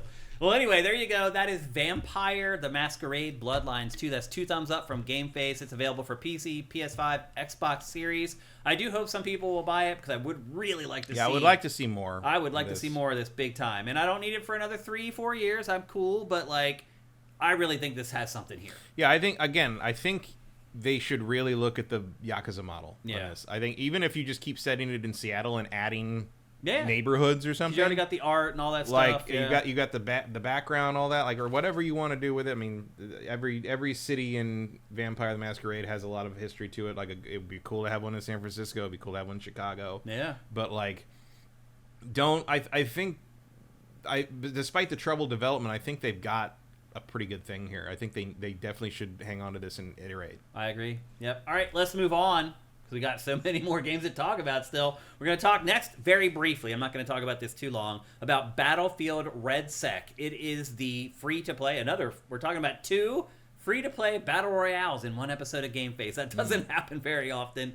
But Battlefield RedSec is the Battle Royale mode from Battlefield 6. However, it is completely separate. It's a separate download. It's completely free. It is a little weird, though, Matt, I'll say. Once you download it and install it, like, the menu still shows you like the campaign and multiplayer there, even if you only have RedSec installed. Now, obviously, you can't. You're just going to open a different app to do that anyway. Yeah, you would think that they would create a separate launcher just for RedSec.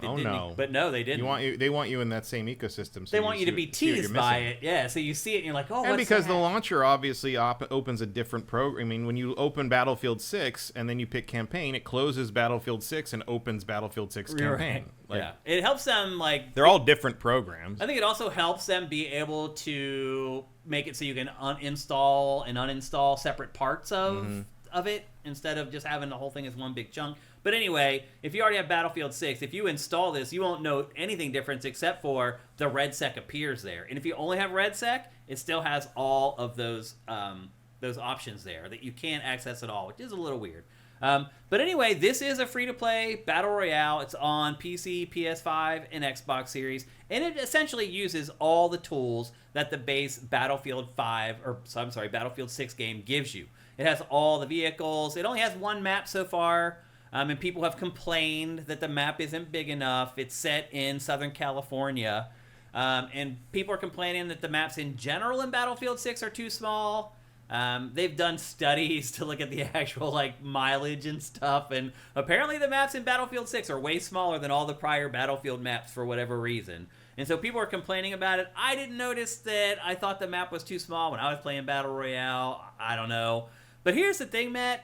I didn't have the most fun with RedSec playing Battle Royale. You can play solos, duos, or quads with Battle Royale, which is last person standing. The big difference in this is that the ring that slowly collapses over the course of the match isn't just a friendly suggestion. Like in Fortnite, you slowly lose health if you're outside the ring. In this, if the ring touches you, you die.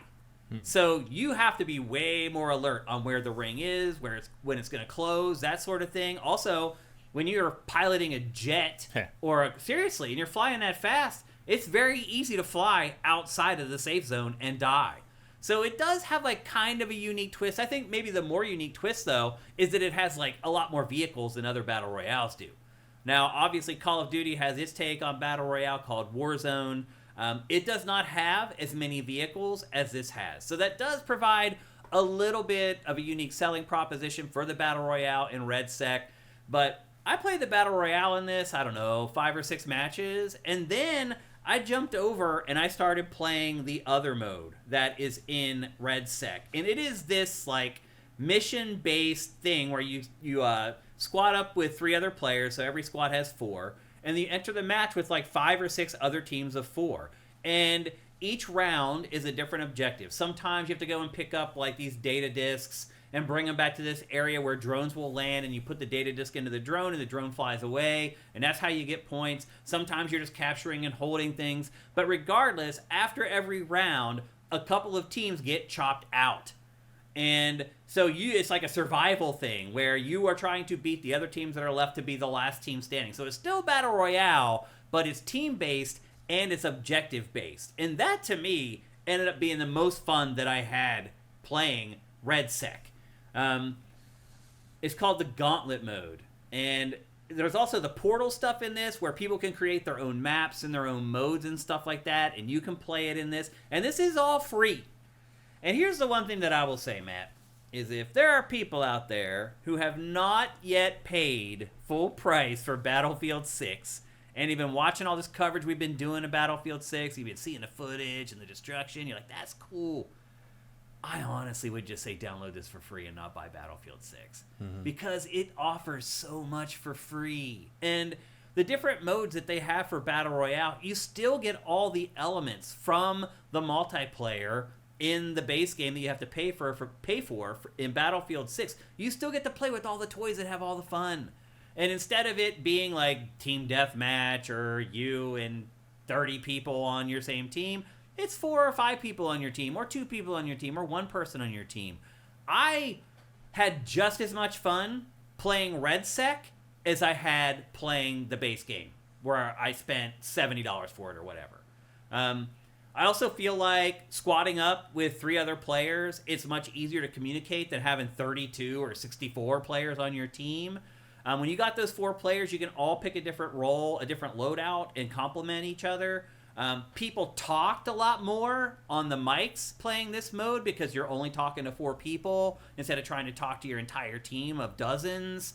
I found this mode to be way more fun than any of the other Battle Royale modes. Way more unique, way more different. It found a unique twist on it without getting rid of all the stuff that makes Battlefield. The vehicles, the big maps, the weapons, the military realism that the franchise has always had.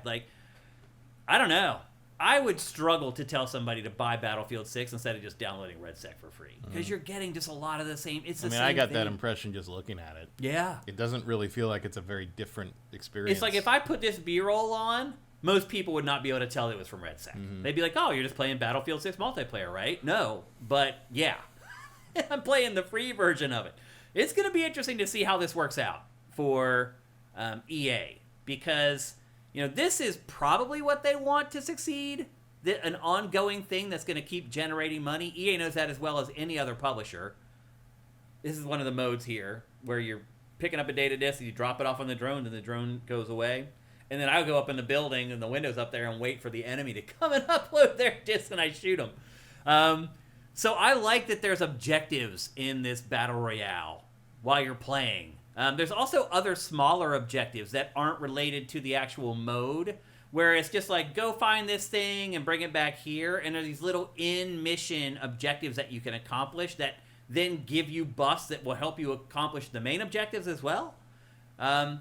So I was really impressed with this. I mean, it looks great, too. I mean, it looks every bit as good as the base Battlefield 6. Plays every bit as good. I actually found that I had a little bit of a reprieve in this, where you're not just constantly getting shot by people that you never see. I really enjoyed this. And again, it's RedSec. It's available for PC, PS5, Xbox Series. It has all the other same mechanics. Healing people, reviving people, all that stuff is still in there. It's just that the modes are different, and it's free instead of having to pay for it. So if you're somebody who's been watching all this Battlefield 6 stuff over the last 2 or 3 weeks, and you're like, man, I can't really rationalize spending $70 on that because I have these other games that I want to buy over the next couple of months here, just download RedSec, and you're going to pretty much get the entire Battlefield 6 experience for free. The modes are a little bit different, but I actually kind of like the teamwork in this better. As you can see, vehicles are more readily available because it's not 32 people spawning on the same spawn point. Although they still drive like They still drive like crap, yep.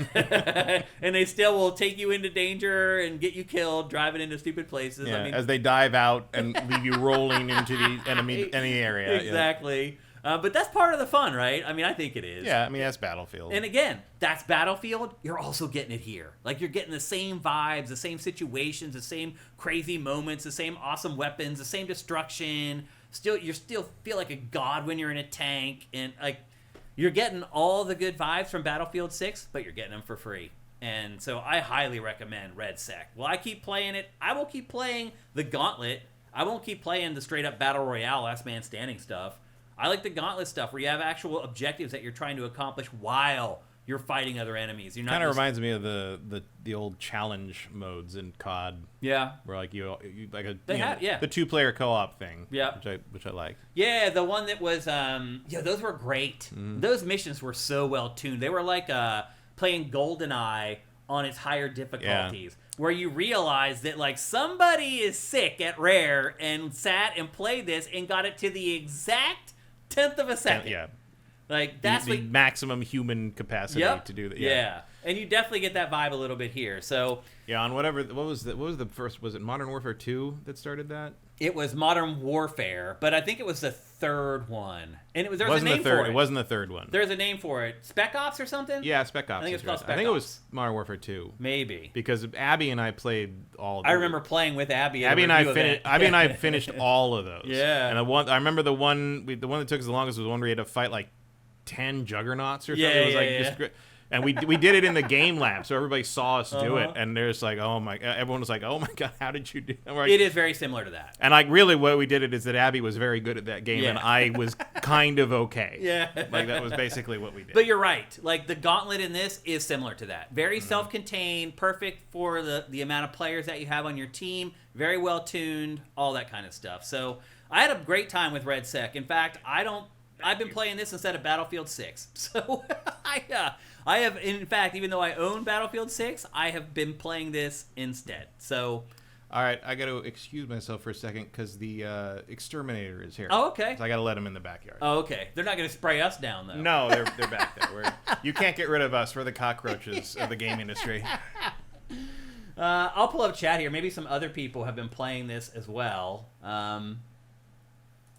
Let's see if you guys have been playing it while Matt goes down and handles that. Congrim1, being free, do you think this would be a good way to funnel people to purchase the full game? And Congrim, that's exactly what they're doing. So as I said, when you download RedSec, it's not its own launcher. There's the list of everything is there, and you can see it. You can click on it. And if you click on campaign or you click on multiplayer, it then a little prompt comes up on screen asking if you want to buy the full game. So absolutely, they are definitely trying to convert some free to play players over to the paid product. But I would argue that their free product is so good that that is a really hard sell. Like after you've played RedSec for a day or two, and you look at the menu and you're like, man, I have to pay for these other things? This is fine. Like, I think that's definitely the plan, Congrim. I think that's what EA wants to happen. I don't think it is going to happen. I think most people are going to play RedSec and be like, this is good enough. I mean, the other thing, too, is that, like, I don't think the base game has 100 player games. And this does. I think the base game only goes up to 64. I could be wrong. Someone in chat let me know if I am. But I think it only goes to 64. There are 100-player games in RedSec. So there's actually some stuff that you're getting in RedSec that you can't get, experience-wise, from the other modes in the game. So yes, definitely the plan is to try to convert the freebies into paying customers. But I think, honestly, like, I don't think EA thinks that's really going to happen. I think it just wants people to really like RedSec so that it keeps the people keep spending money in RedSec. And I'll say this, too. The biggest complaint about RedSec has been that the monetization is a little skeevy.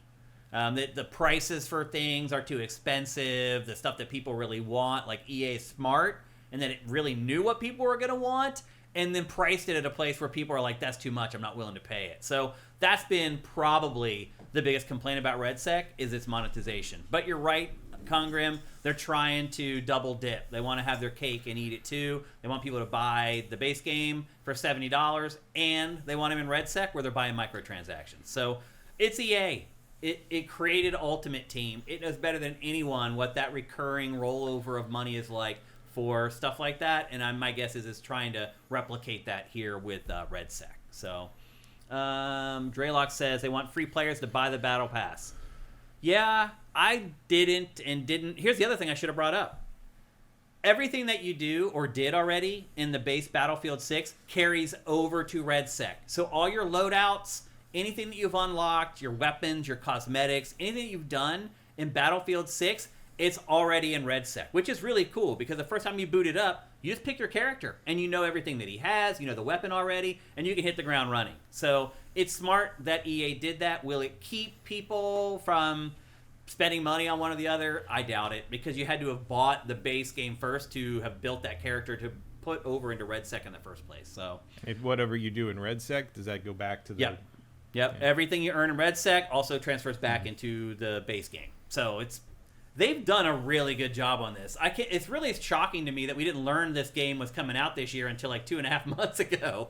And here it is, all done and already, and they've done a great job on pretty much every element of it. So kudos to EA for Battlefield 6 and RedSec. I feel like it's done a really good job. What is the blue skin Erebus Jones is talking about? So because of Battlefield 6, when the beta happened, everybody's like, oh my god, the Simpsons skins and all the goofy stuff in Call of Duty isn't in this game. Mm-hmm. That's awesome.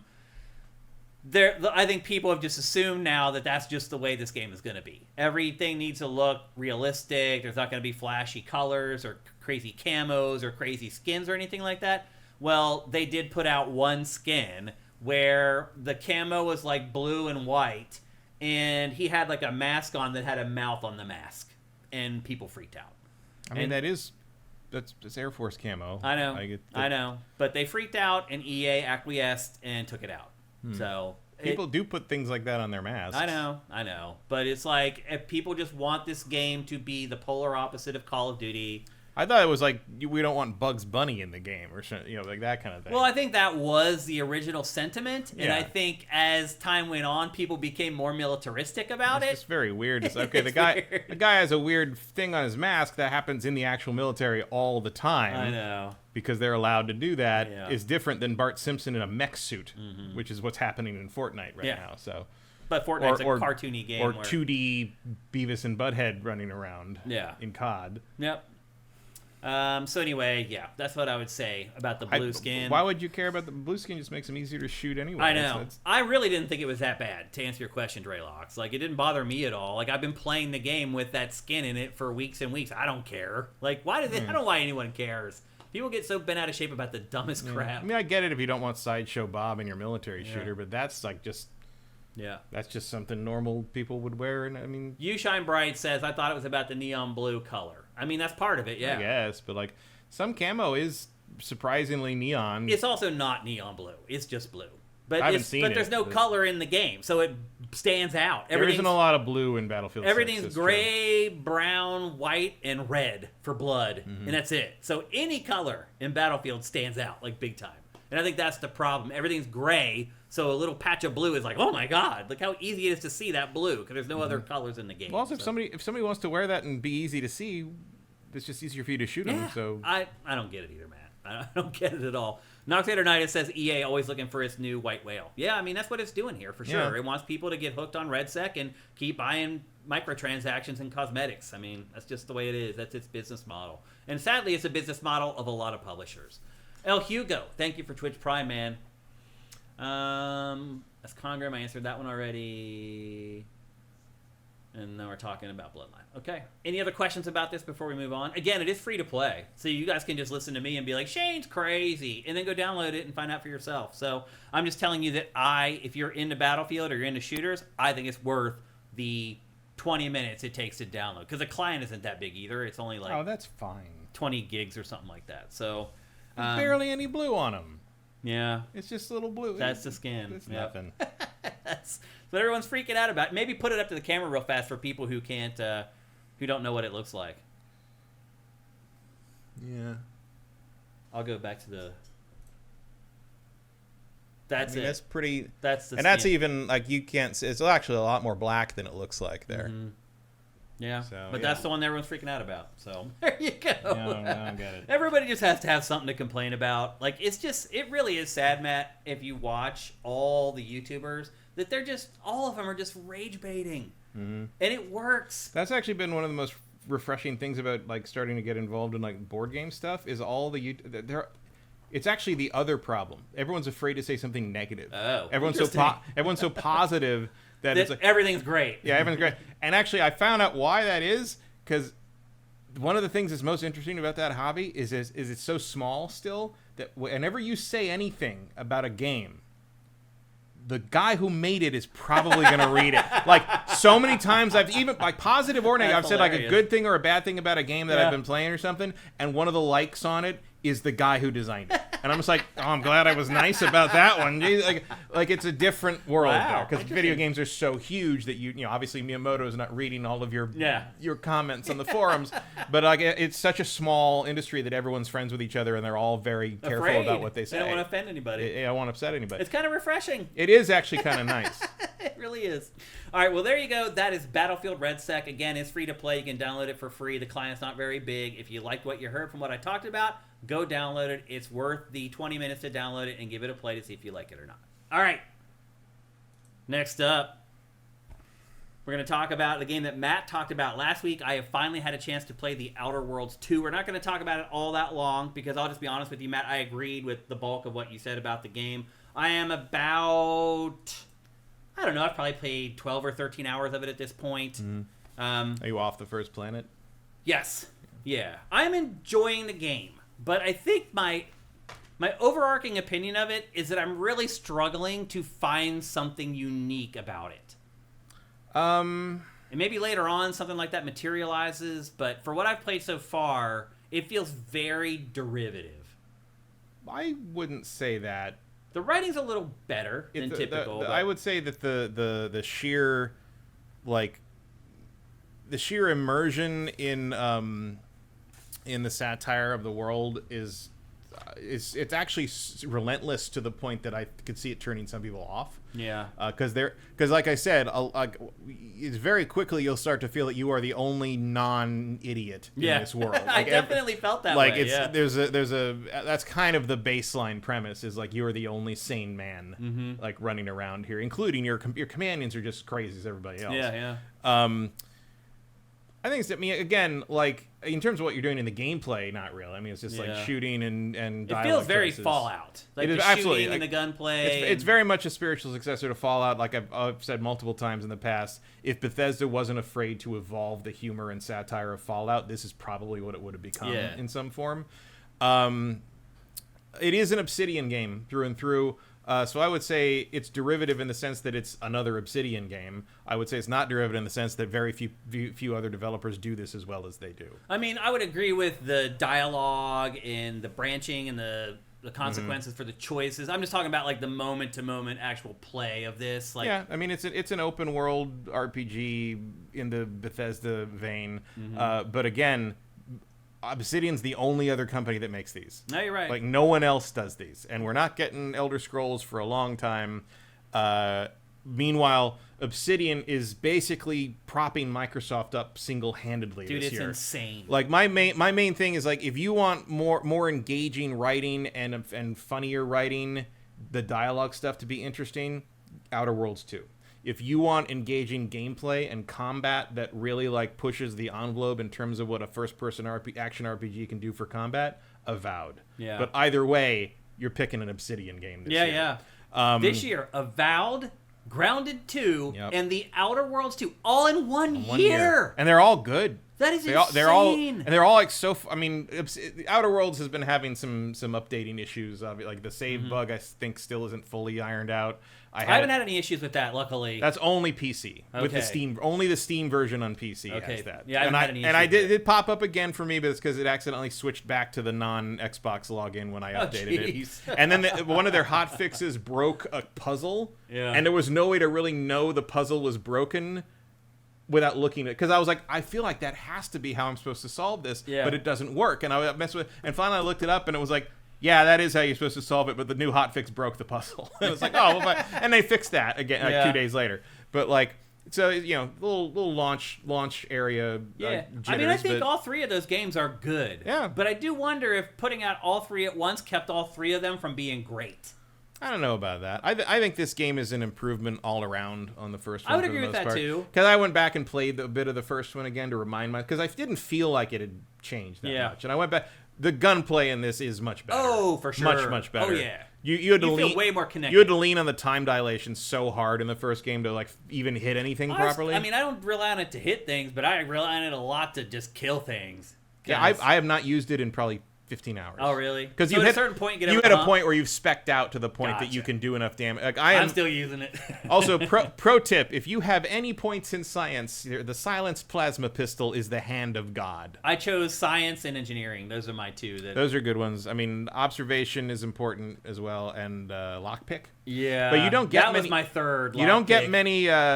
many skill points in this game. Yeah, you don't. 2 They're per really level, Stingy. and yeah. level cap is of 30. Yeah. So you really got to spend those points wisely. So I think you get total of I think it's 58 skill points through the whole game. Yeah. And a perk every even numbered level would be 15 perk points. Yeah. That's not a lot. Well, actually, one thing I did discover that this game does that I don't know if I've ever seen in another game, maybe another Obsidian game did this, is that I was able to talk my way out of a boss fight. Mm-hmm. What other games let you do that? Fallout New Vegas let you do. I mean, again, Obsidian. Yeah. Fallout New Vegas let you do that. Baldur's Gate 3 had That's a right. couple of them. Yeah, not all the time, though. Obsidian does it. Pillar of Eternity. Yeah. Things like. Also, like people forget about it because Microsoft doesn't have the publishing rights to it. Yeah. Obsidian is updating the first Pillars of Eternity to have turn-based combat. I saw that. That's insane. Like that's happening on tomorrow. That goes up. Where are they So they're fucking gonna complete. They've already put up 2 like major overhaul patches for Pillars of Eternity 1. Yeah. And tomorrow they're adding turn-based combat on top of the real time with pause. Like crazy. Like Yeah. what is Obsidian? I mean, Obsidian is just It's insane. the MVP of Microsoft beyond really all crazy. recognition. And and it's crazy when you think that if in stark contrast to almost everybody else Microsoft has bought, if they had, who knows if they even be around now? Yeah. If that, like I hope Microsoft is treating the Obsidian guys with respect because they're the only thing keeping them afloat right now in terms of release schedule or even quality. Yeah. Yeah, I didn't find a lot of the writing to be funny, honestly. Like, I I like didn't it. laugh. I chuckled a couple times. I actually have laughed out loud a couple of times Have on you? this one. Not super common, but like not like the moment to moment sort of general sort of like we're all crazy people sort of stuff. But a couple of the individual characters, a couple of my companions. I really enjoy the robot. Yeah. The deadpan like robot stuff is very funny. Where like she's like I am not allowed to comment on the things that people around me do. Yeah. And it's just like, what do you think about that? I am not allowed to come. The robot clearly thinks you're all idiots too, which is kind of fun. I felt like it pulled punches sometimes, and on purpose. Like, I feel like there were jokes or writing in this game where you could see what the next logical punchline was going to be, and then it didn't come. And I feel like that's because the big chunk of the audience would maybe become offended by it. I can't really think of an example Like, of that. just lots of stuff about capitalism and abusing people, treating people like the plebes, and yeah, but the first game was like, I mean, they don't outright say it, but it's like very implied. I think you may be bringing to this the fact that it turns out a lot of people that play these games do not understand that is what's being referred to. Yeah. And again, like it goes both ways, because like I said, I saw someone that hated this game because they thought it was pro-capitalism. And I don't really know how you arrive at that conclusion. Like, what? Okay. Like, if you think Auntie Cleo is the hero of this game, I'm not sure what to tell you. Yeah. No one is the hero of it. Like, no one is good in this game. Well, that's what this game did more than anything for me. And again, I think the writing and the plot are its strong points. But for me, it kind of held a mirror up to the fact that if you live in a capitalist society, you are going to be forced to support companies that you don't, and people that you do not want to support. It does, maybe inadvertently, I'm not sure of how intentionally, it does sort of support that old adage that capitalism is the worst system we've invented except for all the others. Yeah. Because like every other option in this game also sucks. Yeah. Like, you've got religious fanatics. Right. You've got like tyranny. You've got like there's no. And a lot of times, if you just have no ethos, if you just like sort of promote the Earth Protectorate, or the Earth Directorate rather, which is where you originally come from, it's like, well, they're basically Starship Troopers. So it's not like they're a nice option. Yeah. Like, every system of power is bad. And like, that's probably what the game is trying to say overall in general. Yeah. But it also doesn't have any ideas for what to do other than like, as your character, you can be as good a person as you possibly can be. Yeah. And it generally works out for you, but it's impossible to get. Even your own companions, like, you get people from all of those walks of belief in life. And even when they like you, they'll be like, well, I don't understand what the hell you're doing or why you do any of what you do, but I can't argue with the results. It's sort of the best you can get out of them. And one interesting thing, I think only Obsidian really does this with games like this too.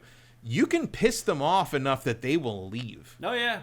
There's actually an achievement for making every single companion in the game abandon you except the robot. Yeah. So I appreciate that. I mean, most people are never going to see that because you're not going to want to like bork your game. But it's there. Because I'll tell you, the first game had some like bonus skills, and you could do for like, they gave you bonuses if you were playing with no companions. I would not ever try to play this one without companions. Yeah. I think you need the backup. Yeah, I feel like you do. Yeah, absolutely. The first one you did. It's not an easy game. It isn't. It is, especially early on. And now I would say I can hold my own in most of. Yeah. But even now, I'm 40 hours in. I'm level 28.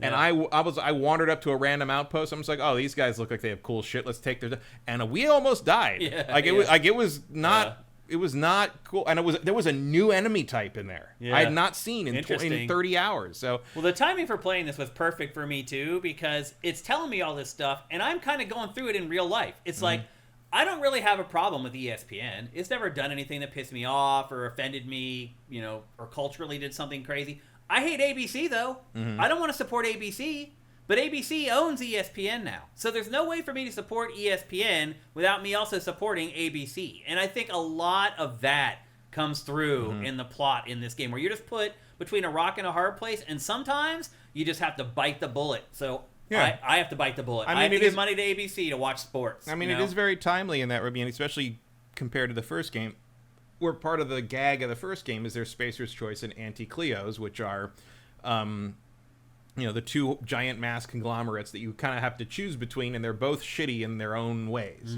Auntie Cleo is a cult of personality that refuses to admit wrongdoing for anything, and Spacer's Choice makes garbage, bargain basement, mostly harmful products, but they're the only thing anyone can afford. Yeah. And in this game, they've merged. Yeah. And so there is no option. Yeah. It's just that. Yeah. And that's basically 2025 in a nutshell for corporate mergers. It's all merged together. Yeah. It's like now it's like can I even like Disney now because I hate ABC? Well, because I keep thinking, I mean, obviously, they've owned ABC forever, but like I keep thinking about the Paramount Skydance merger playing Same thing. where it's like we've lost one of these like great old brands, studios Yep. to this conglomerate. Yeah, An amoeba. to the son of the richest producer in the world. Yeah. And So, it's like, well, I enjoyed Outer Worlds 2. maybe not exactly escapism. Yeah, was what I'm saying. I'm enjoying Outer Worlds 2, not as much as I thought I was going to, I would say. I do think that the writing and the way the branching plot and all that stuff is definitely the best part of the game and something that sets it apart. But I do feel like just playing the game, it does feel very samey. And in fact, the odd part about this is the plot's kind of similar to Vampire in that, like, you've also been asleep for, like, a really long time, and you wake up and you're like, what the hell's going on? Like, it's been interesting and playing... everybody's in on it. Yeah. It's been interesting playing both those games this week. Yeah. So Like, I enjoyed it. I would not. I don't know if I would tell someone to buy it for $70. And I definitely wouldn't have told them to buy it for $80, which is what they were going to price this at first. Yeah. They definitely made the right choice going back from the $80 on well, this. Microsoft is apparently not super crazy. Yeah. I mean, that's the other thing is like people yelling at Obsidian about that. It's like Obsidian isn't the one who chooses the price, guys. Like that's on. what are you doing? I did pay for this. I did not. Do you regret it or not no? at all? This Okay. is one of my favorite games of the year. Okay, no cool. question.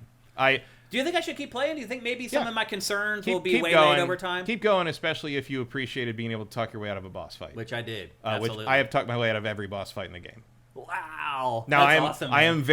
am very You focused spec on on that? speech. I'm speech observation and lockpick are my main things, and I have some science. I have some engineering. Yeah. I have some hacking, but my main thing is observation and speech. And like, you're not very good at combat at that point, especially like, I mean, I can do a stealth thing and take people out with the plasma pistol, and that's fine. A stand-up fight is a lot harder for my character, but I haven't had to have a stand-up fight in a long time. Wow. So that's Obsidian. That's Yeah. what they do. Like that was the funny thing about how little option you have in Vampire Bloodlines 2 to like choose how to approach a problem. In this game, you have like 3 different ways every time. There are polar opposites. There's a bunch of different ways to it. And even like afterwards, like sometimes I'll just shoot my way through stuff, and then I'll like see like a vent over on one stuff. Oh, I could have gone through there and done that, and then hit that and opened that and electrocuted them all and not even fought them. Like, oh wow, look at that. Silly me. Silly me, just going in guns blazing again. Yeah. Which is what I do every damn time. So no, and it's and like there's a lot of options to with the main antagonists to not just talk them down, but to let them go. Yeah. And so there's a lot of times there's consequences for doing that, both good and bad. Yeah.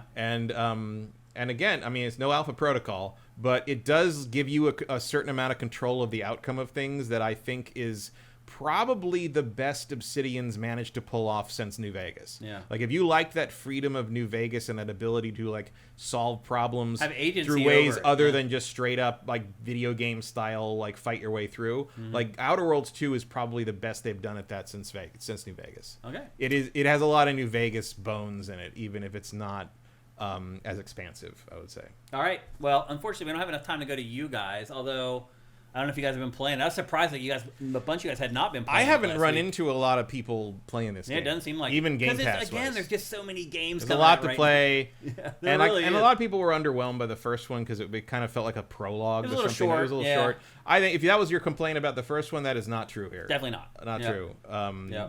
There's a lot more to it, and even when you think it's winding down, it's not. So just keep on. I'd say keep on going, especially to see some of the other planets, because some of the other planets are really cool. Okay. All right. Time to move on to our last topic for today's show. We're going to talk about Mortal Kombat Legacy Collection, a playable documentary that has, the first 12 Mortal Kombat games in it? Is that right? I think it's more than. Well, it's there's a lot of versions, as you see here. So you've got the arcades, and you've got all the console versions of things and handheld. So it's like there's like 5 or 6 versions of Mortal Kombat 1, because it's the arcade, the Genesis, Super Nintendo, Game Boy, and Game Gear, which I appreciate as a Game Gear owner back in the day. Yeah. Like I appreciated playing the Game Gear version again.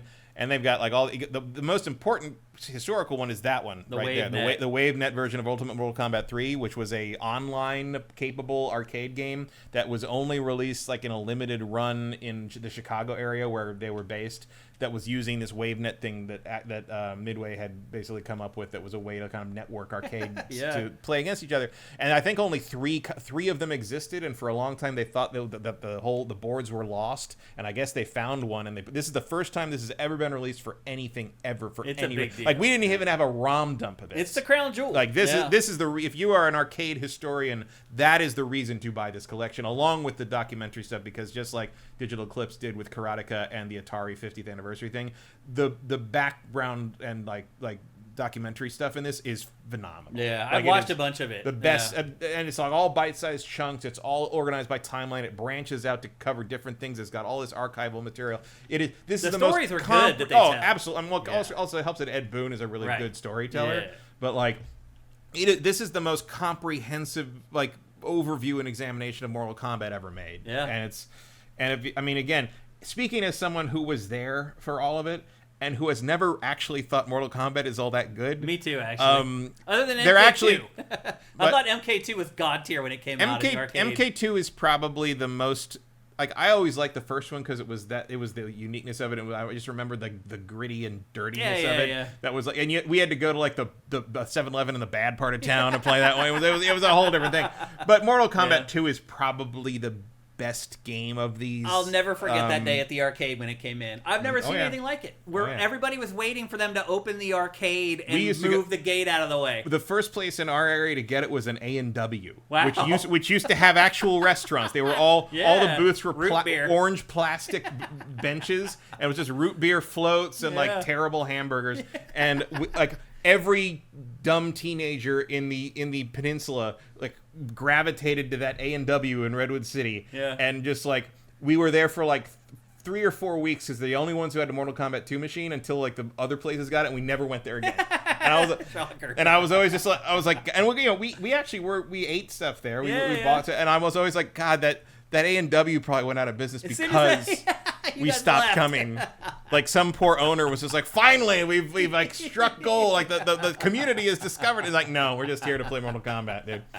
So yeah, a lot of nostalgia here. A lot of these games are very hard to get back into. Yeah, they're not good. One of the most notable things you will remember from the be forcibly reminded of is how utterly bullshit the game's AI is. Mm-hmm. Like these games cheat like you wouldn't believe. Which is why it's good that there is a rewind feature. Yeah. Because the game cheats, so you cheat. Yeah. And the fascinating thing about it to me is that some of these ways they counter you or like read your input and throw you before you can do your move or whatever, like with like a one frame like thing. Cheats. Like you rewind that and it does something else. Like when you move a different direction, like it is 100% reading your inputs. Wow. Like because I'm gonna rewind and hold back instead, and it does something completely different.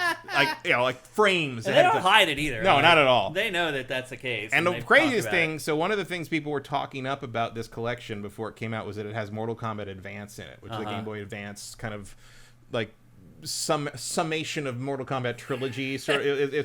And everyone talked about how great it was. Like this is like an amazing, an amazing conversion of GBA. And I never played it. Like I'm not a handheld fighting game person. Yeah, I think most people aren't. So I went and I loaded it up on this. I could not win a round against the computer. Like Scorpion. And I'm talking like I spent like 10 minutes rewinding and redoing and trying to win a round against the guy. I could not do it. And finally I just gave up and I'm like, this is the thing everybody likes. And even in the description of it, it says, this game is infamous for its very aggressive computer opponent. I'm like, no shit! Like, load that thing up. Load the GBA Mortal Kombat Advance up.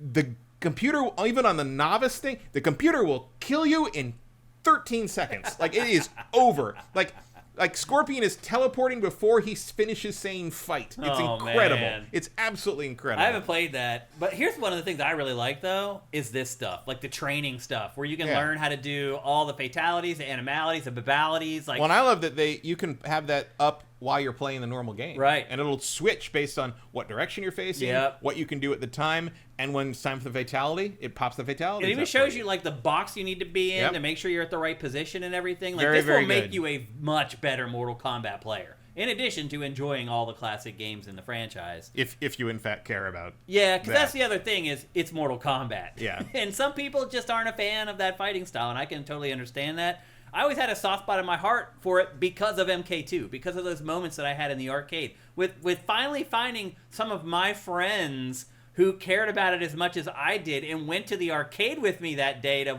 watch the gate get open. I was like, oh my God, Billy has never cared about gaming like this, but he does today.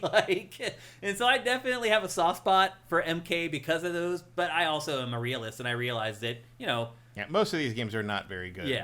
They're nostalgia. they're like novelties or whatever. If you got friends that were around then, or like you want to just like play around and beat each other up, like with the local multiplayer, it's cool. There is online, which is fine. There's been a lot of input delay complaints about, particularly People are the complaining PS5 about version. this in general. What are the complaints, Matt?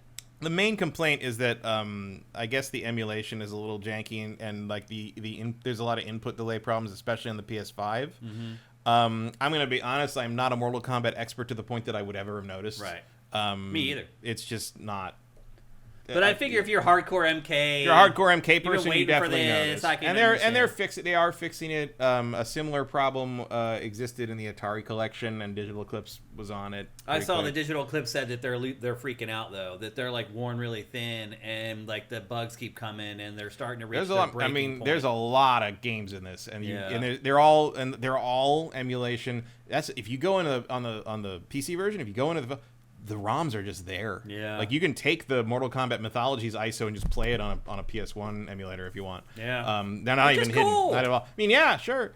And again, that's an interesting inclusion. Mortal Kombat Mythology is the Sub-Zero action side scroller. Glad I have to rewind for that. And Special Forces, which is so again, Mortal Kombat Mythology is infamously one of the worst games of its generation, Yeah. and it absolutely And it is. is. And Special Forces is worse. Yeah. Like Special Forces is hard to play, Yeah. man. It's terrible. Yeah, I mean, but it's part of the I the think world. There's it's part of the several legacy. things in this collection that Oh, are yeah. hard to play. Like Yeah. you want to really want to play the GBA version of Mortal Kombat 3? Not really. No. I mean, I don't know. Like Vincent says that he thinks EGM gave that Mortal Kombat Advance game a 0. No, I can which see would why. which would track with what I played for 5 minutes, because I was like, yeah, I'm done with this shit. Like I'm not a noob to Mortal Kombat or fighting game. Could not win a round. It's insane. Like, unbelievable. And I loaded up a couple other GBA. I'm like, am I just not fun? Like, no, I'm just fine. I beat the Game Gear one in my first trial, one with no continue. I was just like, no, I remember how to do I'm this. good. Absolutely. I know how to beat Motaro. It's Well, fine. when you said you played the GBA version, I'm like, I haven't even touched that because I knew it was going to suck. Any handheld fighting game usually sucks. Yeah, I was just Yeah. curious because I mean, Yeah. the GBA, Well, that's what this is for, right? the Mortal Check out Kombat stuff you didn't play. Advance is sort of infamous for being like, and there were people like when it was coming out talking it up, like it's like, oh yeah, I had that as a kid, it's my favorite. I was like, okay, so this is just one of those like Stockholm syndrome. Yeah, you have a things really where bad memory. All you had was this one game, and you Right. played it over and over again until you could figure out like how to beat it. I'm just like, I'm not going to do that. So, Yeah. but yeah, it's nice to see all this stuff. The main thing is if you're a Mortal Kombat fan, the documentary stuff in this is fantastic. Yeah, it like, really if you want to That's see, the highlight. if you want to see all the people that were originally involved in all of this, except Daniel Pesina, because we don't talk to him anymore. Yeah. The Johnny Cage guy Right. made some mistakes. Yeah, let's just leave it there. And but yeah, it's an amazing history of this crazy thing that like I would say if you're not into that though, if you don't want to, and they are great stories. Like this is, I think, as far as that stuff is concerned, this is the best one that Digital Eclipse has done. But if you're not into that, into the documentary, it's not worth it. I would not tell people to buy it. No, I would not. unless you really have fondness for these games and you want them in a And big I collection. I thought, but Yeah, not. I mean, I'm talking Not about people. enough. I'm talking about people that still play them. Right. I'm talking about people that still Yeah. load them up once a year and play. Like these, if you haven't played them since they were in arcades, these aren't what you remember. Yeah, they are. Yeah, nostalgia definitely paints over. I do appreciate just the fearlessness of it on the part of NetherRealm, where it's like, yeah, we're gonna put Mortal Kombat 4 in this. Fuck you. Like, Yeah. it's like, yeah, this game absolutely sucks. Yeah. And you will run into people who say that it's actually unfairly maligned and it's actually one of the better games in the series, and those people are wrong. They are wrong. This is a terrible, terrible game. Yep. But it's in there. It is in there. They All didn't these terrible ports of it are in there. Like, I don't know. I mean, it's fun historically to load up the Super Nintendo version and see everybody sweating and like do all the shitty like fake ass fatalities that they wouldn't put the real ones in. But you can watch that on YouTube. You can. Part of me hopes that they do a second one that like covers the second half of the series. I would love to see Shaolin Monks in there because that's a great beat 'em up. Yeah, it really is. Yeah, maybe underrated for sure. Maybe the actual best Mortal Kombat game, like maybe. before the reboot. Might be, yeah. Like, because I think 9 and 4 are all pretty good. Yeah. I kind of would like to see the second collection tackle all that 3D era garbage, where, like Deadly Alliance and Armageddon and whatever that other one was, where you had those big crypt things and like they made him like they made him like almost like a 3D board game RPG sort of. Right. It got so weird and like and you had to play Shujinko and like wasn't it like chibi versions of the characters? And like you started as like a young trainee guy, and by the end of the game you were like an old man. Yeah, and then you unlocked the old man. It was crazy. They've done some crazy stuff with this franchise across. Yeah, the years. they have never just sat back and done the same thing over and over again. But I would struggle to tell somebody to buy this at full price, though. If you like Mortal Kombat enough to buy this, you know. It's it really is for the fans. It's a fan centric. It's like Karateka. Like no, if you've never played Karateka, do not buy Karateka. The Making of Karateka. Like I bought it because I played that game probably a couple hundred hours on my Apple IIe, and it was exactly what I wanted, and it was stuff I never knew about the making of it, and I could investigate. And again, this is a little less esoteric because Mortal Kombat is a much bigger and more important like kind of property in the people pop culture landscape. Already. I mean, they've had 4 movies, and like there was an animated series that sucked, and it was like Mortal Kombat is something that people that don't play video games know. Yeah. So it's kind of the highest profile thing here. But it's a history from the mouths of the people who were there and who made this stuff, and that's always valuable in some way. So if you're interested in that about Mortal Kombat, if you like Mortal Kombat and kind of know what you're getting into, it is one of the most it's one of the most ambitious retro collections I think I've ever seen, and I say that about all Digital Eclipse's stuff. Yeah. Also, if you think this kind of treatment of older games is valuable and worthwhile, and you want to support Digital Eclipse doing that, buy it. Yeah, I'd agree with that as well. That would be even if I didn't. Eventually, a franchise that you really like, is going to come because again, I'm on the line about wanting to own this as a Mortal Kombat player. I'm not going to say Mortal Kombat fan. I won't go that far. But the interest in the presentation and the history of it and like the interview stuff, plus respect for what Digital Eclipse does, plus still having a lot of nice feelings towards them about making that Karateka game just for me. It kind of pushed me over the edge to buy it. So I did, and I'm fine with it. But like, oh boy, there's a lot of there's like 6 games in this collection, and the rest are things you would never want to play. Yeah, they're weird little oddities you'll load up once and be like, okay. But again, the 32x version of 2 is in this. Like, that's insane. Crazy. Yeah, it really is. Who would miss that? I would, but I'm probably it. Yeah. But it's a nice trip down memory lane. But I really think you had to be there for a lot of it. All right. Well, there you go. That is Mortal Kombat Legacy Collection. It is available for everything. It came out for every platform. I cannot give it a thumbs up. What's your final verdict, Matt? Documentary, huge thumbs up. Games, 5 out of 10. Yeah. Yep. All right, let's move on. It is now time for the lightning round, news roundup, where we go through some of the stories that weren't quite big enough to make it into GameFace as a main topic. We try to get through them pretty quickly, but we usually fail. So we'll give it our best effort here today. I think we have another good roundup of lightning round topics. It's been several good weeks in a row of this stuff. Here is the first story in this week's lightning round. So Ampere is basically a company that does lots of research on gaming and entertainment. They did research on the sales and the response of remakes versus remasters, which I cannot believe any company ever did this. I'm very glad that they did. And what they found out is that if you take the time and spend the money to remake a game instead of remastering it, consumers will spend twice as much money on that remake as they will on that remaster. So one thing I wasn't clear on the methodology here was, are they were they counting just things that are actually remakes, or are they talking about titles? Like, because there are some things I would say are remakes, but they are called whatever remastered. My guess is they didn't get into that fuzzy logic. Are they saying that people that customers recognize when something is a ground up remake and reward it, or that they react to it being called that? I think what it is, because obviously the example is Resident Evil, which is very clearly basically a new game. Silent Hill 2. Yeah. I think what they just did is they just looked at games where it was just blatantly obvious that it was a remake, where there's no confusion over it or people debating it, and they just looked at the sales. Yeah.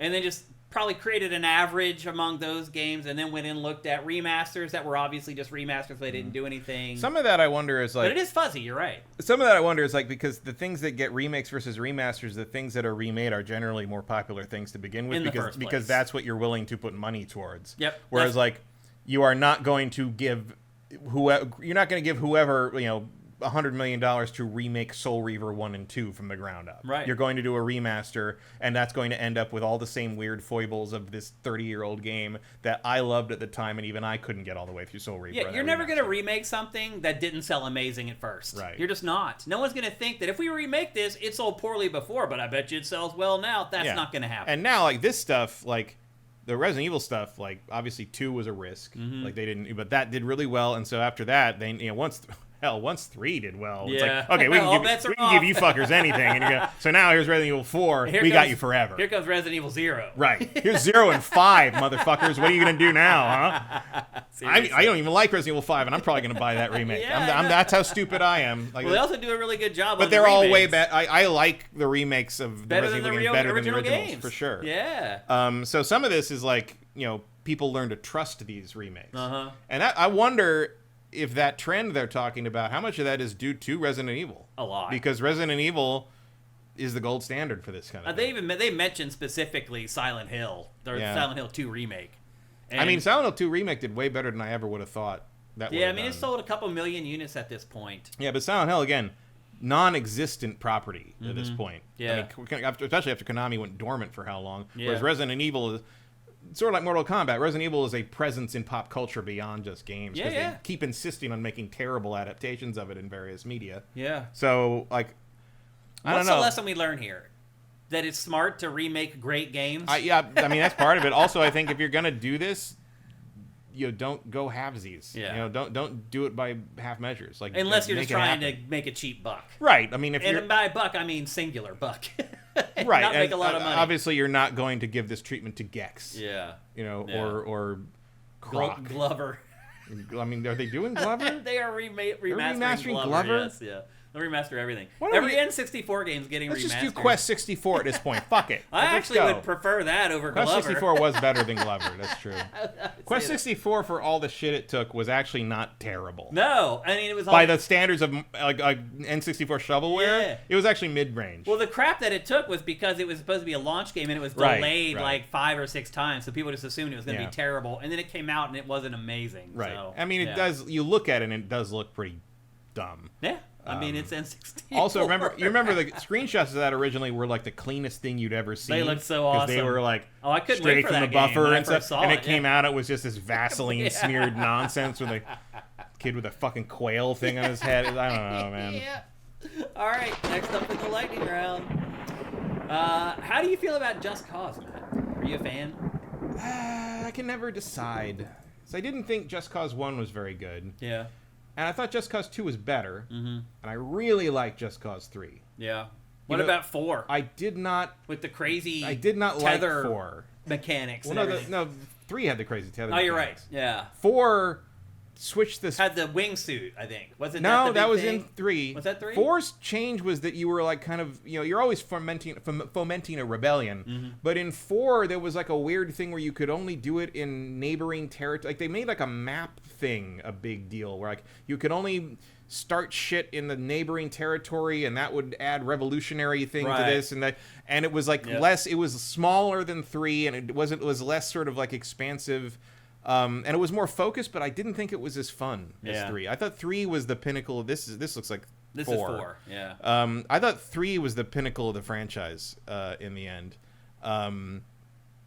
because it was just like, I mean, it was too big and it was too repetitive, but like they're all that way. Yeah. But for something about 4 just sort of like, I just sort of turned me off about it. I can't remember it well enough to like I think say it was why. the most successful one, though. I think Just Cause 4 sold the best of all of them. I would think 3 would have to be. 3's been Really? 3. I thought 4 was its best selling. 3 had tons of, maybe it did on the back of 3, because 3 Yeah. had tons of DLC and was on sale all the time. And I mean, I certainly played 3 more than any of the others. Yeah. I played 3 more than the other 3 combined. Well, this game is made by Avalanche. There's 2 Avalanches. This one... That's right. The chat points out that 4 had weather, tornadoes, and things right, like that. right. That's part right. of it. That was its big catch point or whatever. Well, the studio that works on these games and has made these games traditionally is Avalanche. And Avalanche has been most recently working on what was supposed to be an Xbox exclusive called Contraband. And with all the 30% profit margin demands recently, Contraband was one of the games that was cut. So people circle back around to Avalanche, and they're like, okay, well, now you're just going to make Just Cause 5, correct? And they said, no, we can't make Just Cause 5 because everybody who worked on Just Cause left when we started working on Contraband. Wow. So think about that, Matt. So Contraband was like was that a multiplayer thing? Or No, it was a huge open world. Thing? Yeah.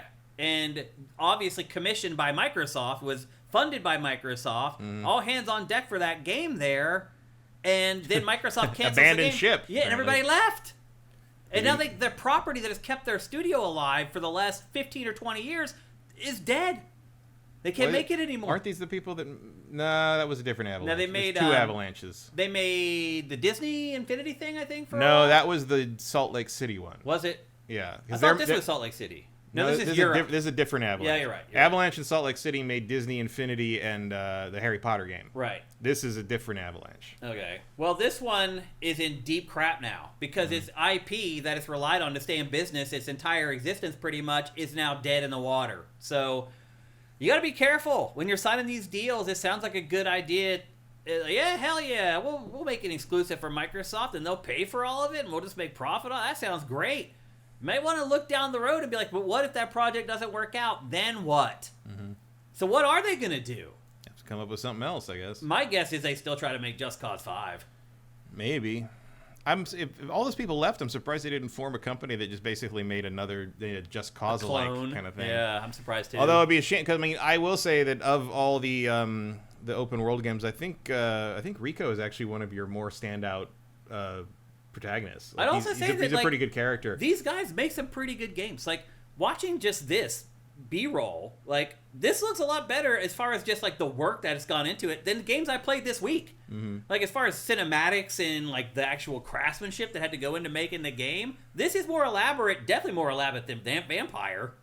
Like the cinematics in that are pretty much just like still character models just moving their mouths. There aren't elaborate cinematics or anything in that. So Avalanche, at one point, had the skills to make a game like this. I don't know if it has the people anymore. So we'll have to wait and see what happens with Just Cause. At the same time, I don't see anybody really crying any tears over losing Just Cause. Not really. I feel like Just Cause did what Just Cause was going to do. It's a fun toy to fiddle with, basically. 100%. I mean, Just Cause 3 is still that. I think Just Cause 3 holds up very well. Yeah. And you on every like holiday or whatever Steam, you can get the whole. I mean, it has tons of DLC, but you can get the whole thing for like $5. Yeah. Like it goes on deep like 95% discount regularly. Yeah. I do hope the studio will keep making games. Yeah. I mean, they're just gonna have to find another investor, I guess. Probably. To fund whatever they're gonna do next. And they've proven that they can churn out, I wouldn't say AAA games, but certainly AA. Yeah, they can at do a high something. quality level. So maybe they'll get funding somewhere. But as of right now, Avalanche. I would try to lean into some kind of like open world thing, because they obviously, whether the people that made Just Cause are there or not, you clearly have your studio has experience all around making open world stuff, because that was what Contraband was. Yeah. I would imagine there will be a boom in like people wanting more open world experiences as GTA 6 hits and they finish. And a lot of people discover what they are. Yeah. And kind of like be like, oh, I want more of that. So like maybe you get something out in 2-3 years and kind of ride that wave as best you can. Because Rockstar won't. Right, exactly. Yeah, because no one else. There will be a huge gap left there. Yeah, Rockstar is just gonna be like, oh no, you guys can just keep buying that for like 10 years. Yeah, we'll at least. Yeah. We'll see you when we see you. Yeah. Yeah. All right. Next up in the lightning round, Matt. This week, the PlayStation 2 has turned 25 years old. That's kind of mind blowing. In hindsight, What do you remember the PlayStation 2 for the most? I mean, the main thing, it was the system that was the system when I started working in television. Yeah. Working, I remember X-Play. Yeah. I remember Extended Play because we were reviewing PS2 games. Yeah. I mean, Parappa's a pretty good one. Yeah. I was, but that was PS1 more than anything. Yeah. I mean, I didn't buy the PS2 until the GTA 3 the A-Spec really? bundle came out because there wasn't really anything I was interested in until then. Yeah, launch lineup was really weak. Which is I ended up liking Dark Cloud. I did too, actually. Yeah. I did. Dark Cloud 1 and 2 I really like. Yeah. What do I think of as the definitive PlayStation 2 games? I don't know. That's not what I'm asking, though. I'm asking, like, what do you remember it for? Like, when someone says PS2, what comes to your mind first? DVDs. DVD player is one of the first things for me. But I think that even more than the PlayStation 1, what it brings to mind for me is gaming going mainstream. PS1, like, some of my friends bought PS1s, but with PS2... all my friends bought PS2s. And that was when I realized that, like, gaming was going nuclear. And that's when I also realized that, like, hey, maybe this is the profession that I should be following. See, that's interesting because nobody I knew who didn't already have a system bought a PS2. Really? Yeah, it didn't change any. I mean, they played mine. But obviously, that's, it's the best-selling console of all time. Yeah. So somebody a lot of people did, yeah. But, like, my revelation of that was like, oh, this is going to explode. Was Mario 64. Yeah. The day after I got that, I got it for Christmas, and I took it to that New Year's party. Yeah. And day after Christmas, people came over, and every single friend I had wanted to try. People who I'd never seen touch a video game in their entire life wanted to play that game. Yeah. And I was like, oh, I think, like, obviously PS2, because I was like, oh, this 3D thing is what's really gonna push this into the mainstream. Obviously, now PS2 is obviously what ended up doing that. Yeah. More than N64. And PS2 is sort of where you hit this fidelity point where you could, like, sell it to someone who wasn't willing to, like, fill in the gaps with their imagination, like. I also remember thinking that I didn't think that the PS2 deserved it because I thought it was a piece of crappy hardware. It wasn't wonderful hardware. I mean, really, the main thing that you need to you should remember of the PS2 is GTA 3. Yeah. I mean, GTA 3. Grand Theft Auto. Period. Yeah. Well, Grand Theft Auto was PS1. Yeah. And I did play GTA 1 and 2 on PS1, like, pretty regular. It was very hard to play because the top-down thing. Then they were just, like, niche top-down games. I'm saying, like, PS2 is when the open world game became a thing for the first time because of Grand Theft Auto. So that's another thing I remember. But seeing lots of genres take flight for the first time because now the power's there to do it. But, like, I also remember the PS2 as being this, like, clunky thing that was really loud and, like, sometimes, like, I'd have to sit it a certain way to get it to read right. Like, when disc would read disc, it sounded like it was breaking. And mine never did that. It had the worst graphics of the three. It did have the worst graphics of the three. And it won. And I just remember wondering, I'm like, I learned a lot from the PS2. Because I was just like, whatever system has the best graphics, that's going to win. That's just the way it is. It's never been the way it is. It's never, but it never was that way. Never. Well, to me, ColecoVision in my mind won, but it did not. Atari 2600 won for many, many years beyond that. Yeah, but to me, the kid who wanted to play arcade perfect games, like, sure, I didn't care about sales. I just thought the ColecoVision was the shit. Yeah, I love the ColecoVision because it had the best version of Donkey Kong of everything, Zaxxon, all of it. It was arcade perfect or whatever. But I learned with PS2, it's like, it's about the games. That's where I learned it's all about the software. I mean, also true of PS1.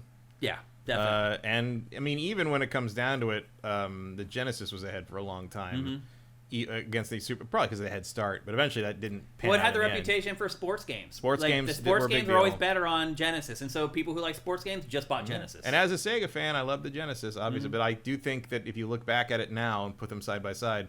Generally, the Super Nintendo looks and sounds better. Yeah. We played NHL 94 on Super Nintendo. I love the dirty griminess of the Genesis sound chip. Yeah. But, like, the orchestral quality of the Super Nintendo is hard to argue against in comparison to those things. Yeah. I mean, nothing on the Super Nintendo sounds like Streets of Rage 2. No, but that's true. So yeah, that didn't surprise me at the time. Also, the PlayStation 2 just had the breadth of a library. I mean, you were ridiculous. scrounging for stuff on the GameCube and the Xbox. Yeah. The PS2 had anything you could want. Yeah. And That's why I always use this analogy. I It have looked buddies. uglier. It was shaky. You know, Yeah. the polygon still vibrated that weird way a little bit. But you know, it came in its own in terms of JRPGs. There was nothing else like it for probably until today. Yeah. Yeah. It was, you know, that you had the Personas, you had the Suikoden continuations, you had Final Fantasy, it was on and all the weird other the Tales games. It just went on and on and on. Erebus says only rich pricks in the UK own Super Nintendo. It was all Mega Drive growing up where I live. I think in Europe that was... Mega Drive definitely ruled the European continent, and good for them. Nick Satois, PS2 was the first console I bought with my own money. Yeah. I think most people have pretty fond memories of PS2. I think for most people, so. the PS2 turned them into hardcore gamers. Like, for our audience, it feels like that was the one where they're like, oh, damn, all right. I think that depends how old you are. Yeah. Yeah. I mean, We're a little far older gone. than most people Yeah. who are into games as much as we are. Yeah. I don't know if they're that much younger. Yeah. 8 years, probably, I would guess. Yeah, I don't know. It was more of a market thing. The other thing I would say too about PS2 is that's when I knew that like the industry was going to be okay, because it's like the N64 and Dreamcast got me into doing this, and I launched my own little fan site or whatever. But the PS2, when it came out, like I was like, oh, okay, like I'm good.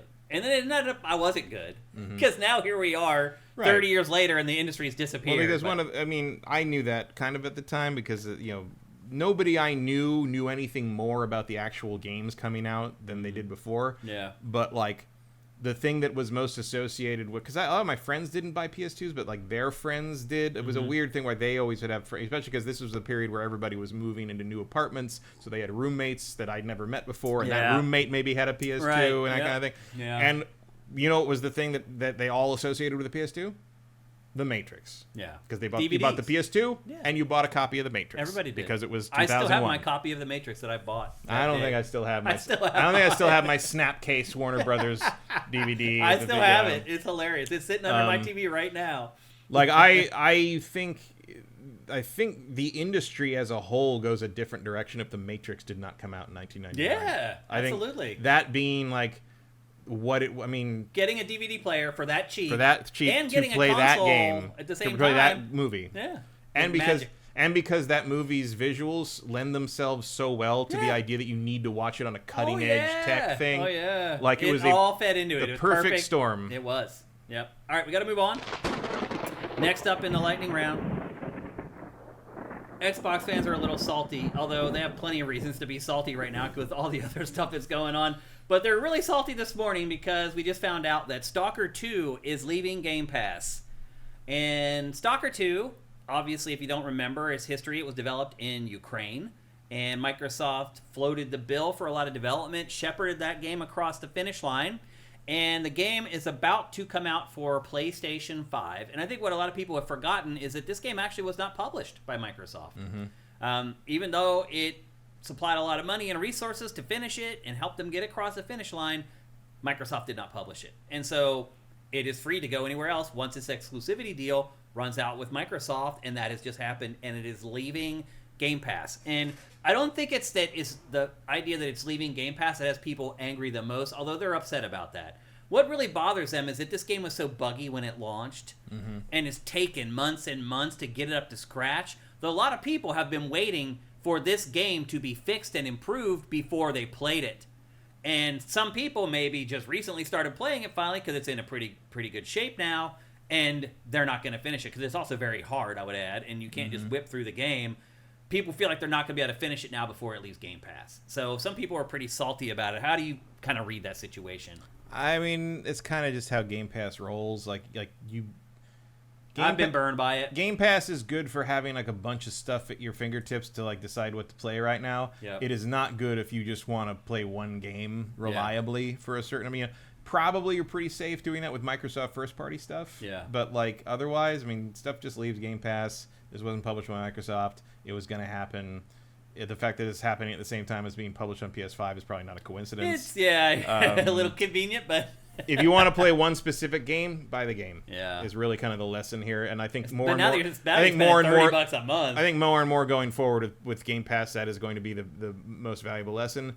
And this is real fast for this to leave. It's a I would year. say. Yeah. I mean, I think the argument about it had taking so long to patch it up into like a functional state is a pretty solid one. It's legit. Like, Yeah. I hear that. Yeah. That's a really good reason to wait, I and then understand you that. waited long enough that like you kind of got screwed on it. Like, Yeah. and obviously that's a risk. It is.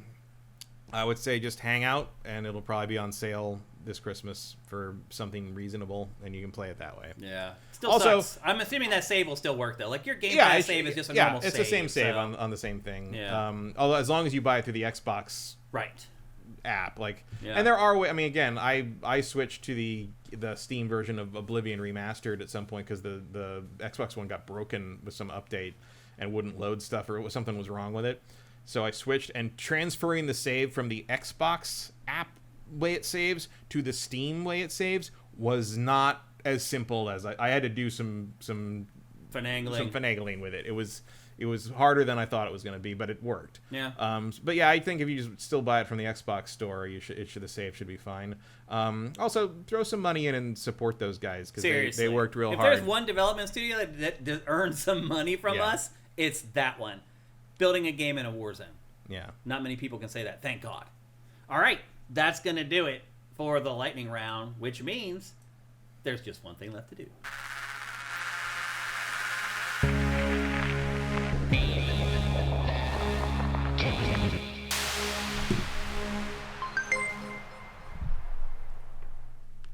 Sifters, Twitch, YouTube, it's time for Name That Game Tune, brought to you by Soundwizardry.com, the absolute wizards in game audio. Somebody just approached me this week, actually, a sifter who is working on a game and asked me to play it and give feedback, and I'm just really busy right now. I'm going to do it like when things slow down in December or whatever. I'm going to jump on it and play it for him.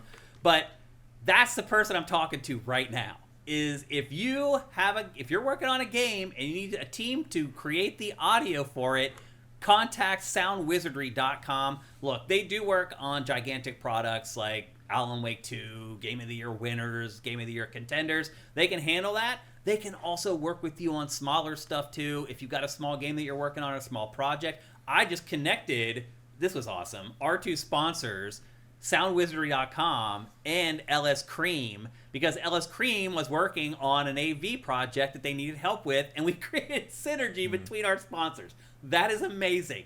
You can do the same thing if you're working on a game and your sound team sucks. Contact Soundwizardry.com. Go on over there. Glenn and crew are amazing. They're so amazing that they let us do this fun little game called Name That Game Tune, where I play 5 samples, audio samples from a game. You try to guess the name of the game before this guy. They become more obvious as we go. So the first clue, hard to guess. By the 5th one, it should be obvious, but it never is, it doesn't seem like. A couple things before we get going. If you've already won this year, do not play. You can only win once per calendar year. If you don't play PC games, don't play, because if you win, you'll get a PC game. And then finally, the chat goes into slow mode. You can only enter one thing every 60 seconds. Make sure you make it count. All right, Matt, let me get your headphones turned up here.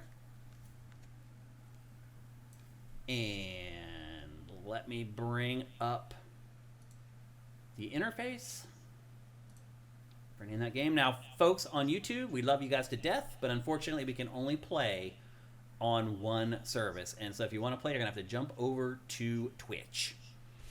Are you ready to go, Matt? Mm-hmm. Are you guys ready to play Name That Game Tune? Here's the first sample. In 3, 2, 1.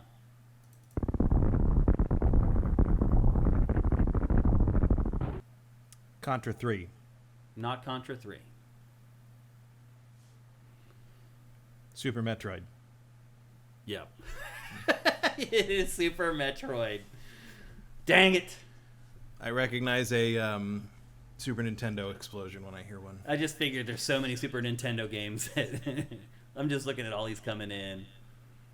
Luna Chilo Libre did have Metroid, but not Super Metroid, which is there's a big difference there. Anyway, here's the rest of the samples.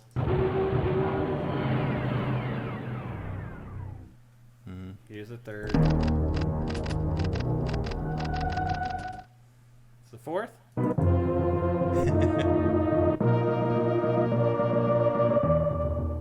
Most people would have got it from that one. And here's the fifth. So there you go. It was Super Metroid. Once again, Matt wins. It feels like you're winning 1 out of 3, roughly, it seems like.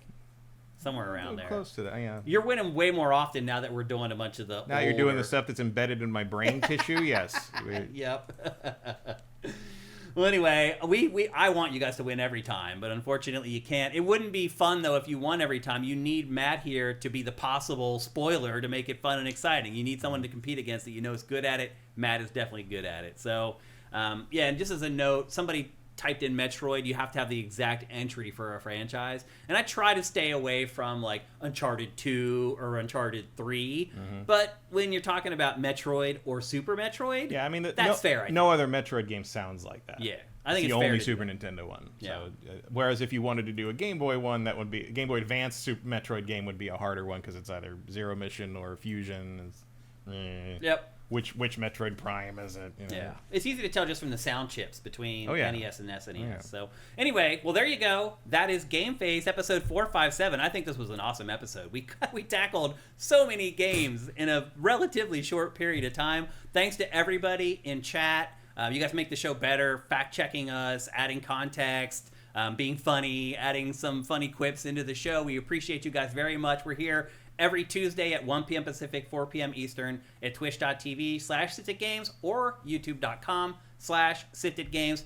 Another reminder that if you have lapsed on helping us out with Twitch Prime, now would be an awesome time to do it to help us out for the holiday season. In the next couple episodes, we'll start putting up splash screens so you guys can buy us beers for the holidays and all that kind of stuff. But for now, if you've lapsed on Twitch Prime, that would be awesome. And also, if you just feel like you're in the holiday spirit, in the spirit of giving, head on over to patreon.com/sifted. For just $5 a month, you get all our content early. You get this show 3 days early. Although I will admit that, like, cutting the delay from 4 days to 3 days on YouTube didn't do anything. Like, I really thought the show would get more views because it's more timely, but it didn't do anything. You never know when the algorithm is going to throw you anything. Yeah. Even the stuff I subscribe to, sometimes I don't see something for days, and I'm like, Yeah. why wasn't that there? Yeah, I've been disappointed in that. Like, I made a big sacrifice to chop it down to 3 days, take a day away from our patrons, and it doesn't seem to have done anything. So, anyway, we still give you guys a big window, way bigger than most gaming Patreons. We'd appreciate it. And if you can't help us with either of those things, then you can just like the show, comment on the show, ring the bell so you get alerted. I think you need to ring the bell so that you're alerted when we go live on YouTube, actually. It can be, yeah. Yeah, so you might want to do that if you're on YouTube so you know when the show goes live every Tuesday at 1 p.m. Pacific. I don't know how reliable that, because I have channels that do that, and sometimes it tells me, sometimes it doesn't. Really? Well, even if YouTube's it tells them sometimes, Yeah, that's YouTube- better than none. I mean, it's your best chance. But YouTube's just not reliable in that regard. Well, anyway, all I gotta say is that next week has to be better than this week. It can't get worse. I've had a horrible week, but this is the best. This is the best 3 hours for I've it had. now. This is the best 3 hours I had all this damn week. So Some horrible things gonna happen to the Steelers now. I mean, What else could happen to the Steelers? Yeah. Anyway, I hope you guys have an awesome week filled with awesome games. We'll see you next Tuesday. GameFace is up and out.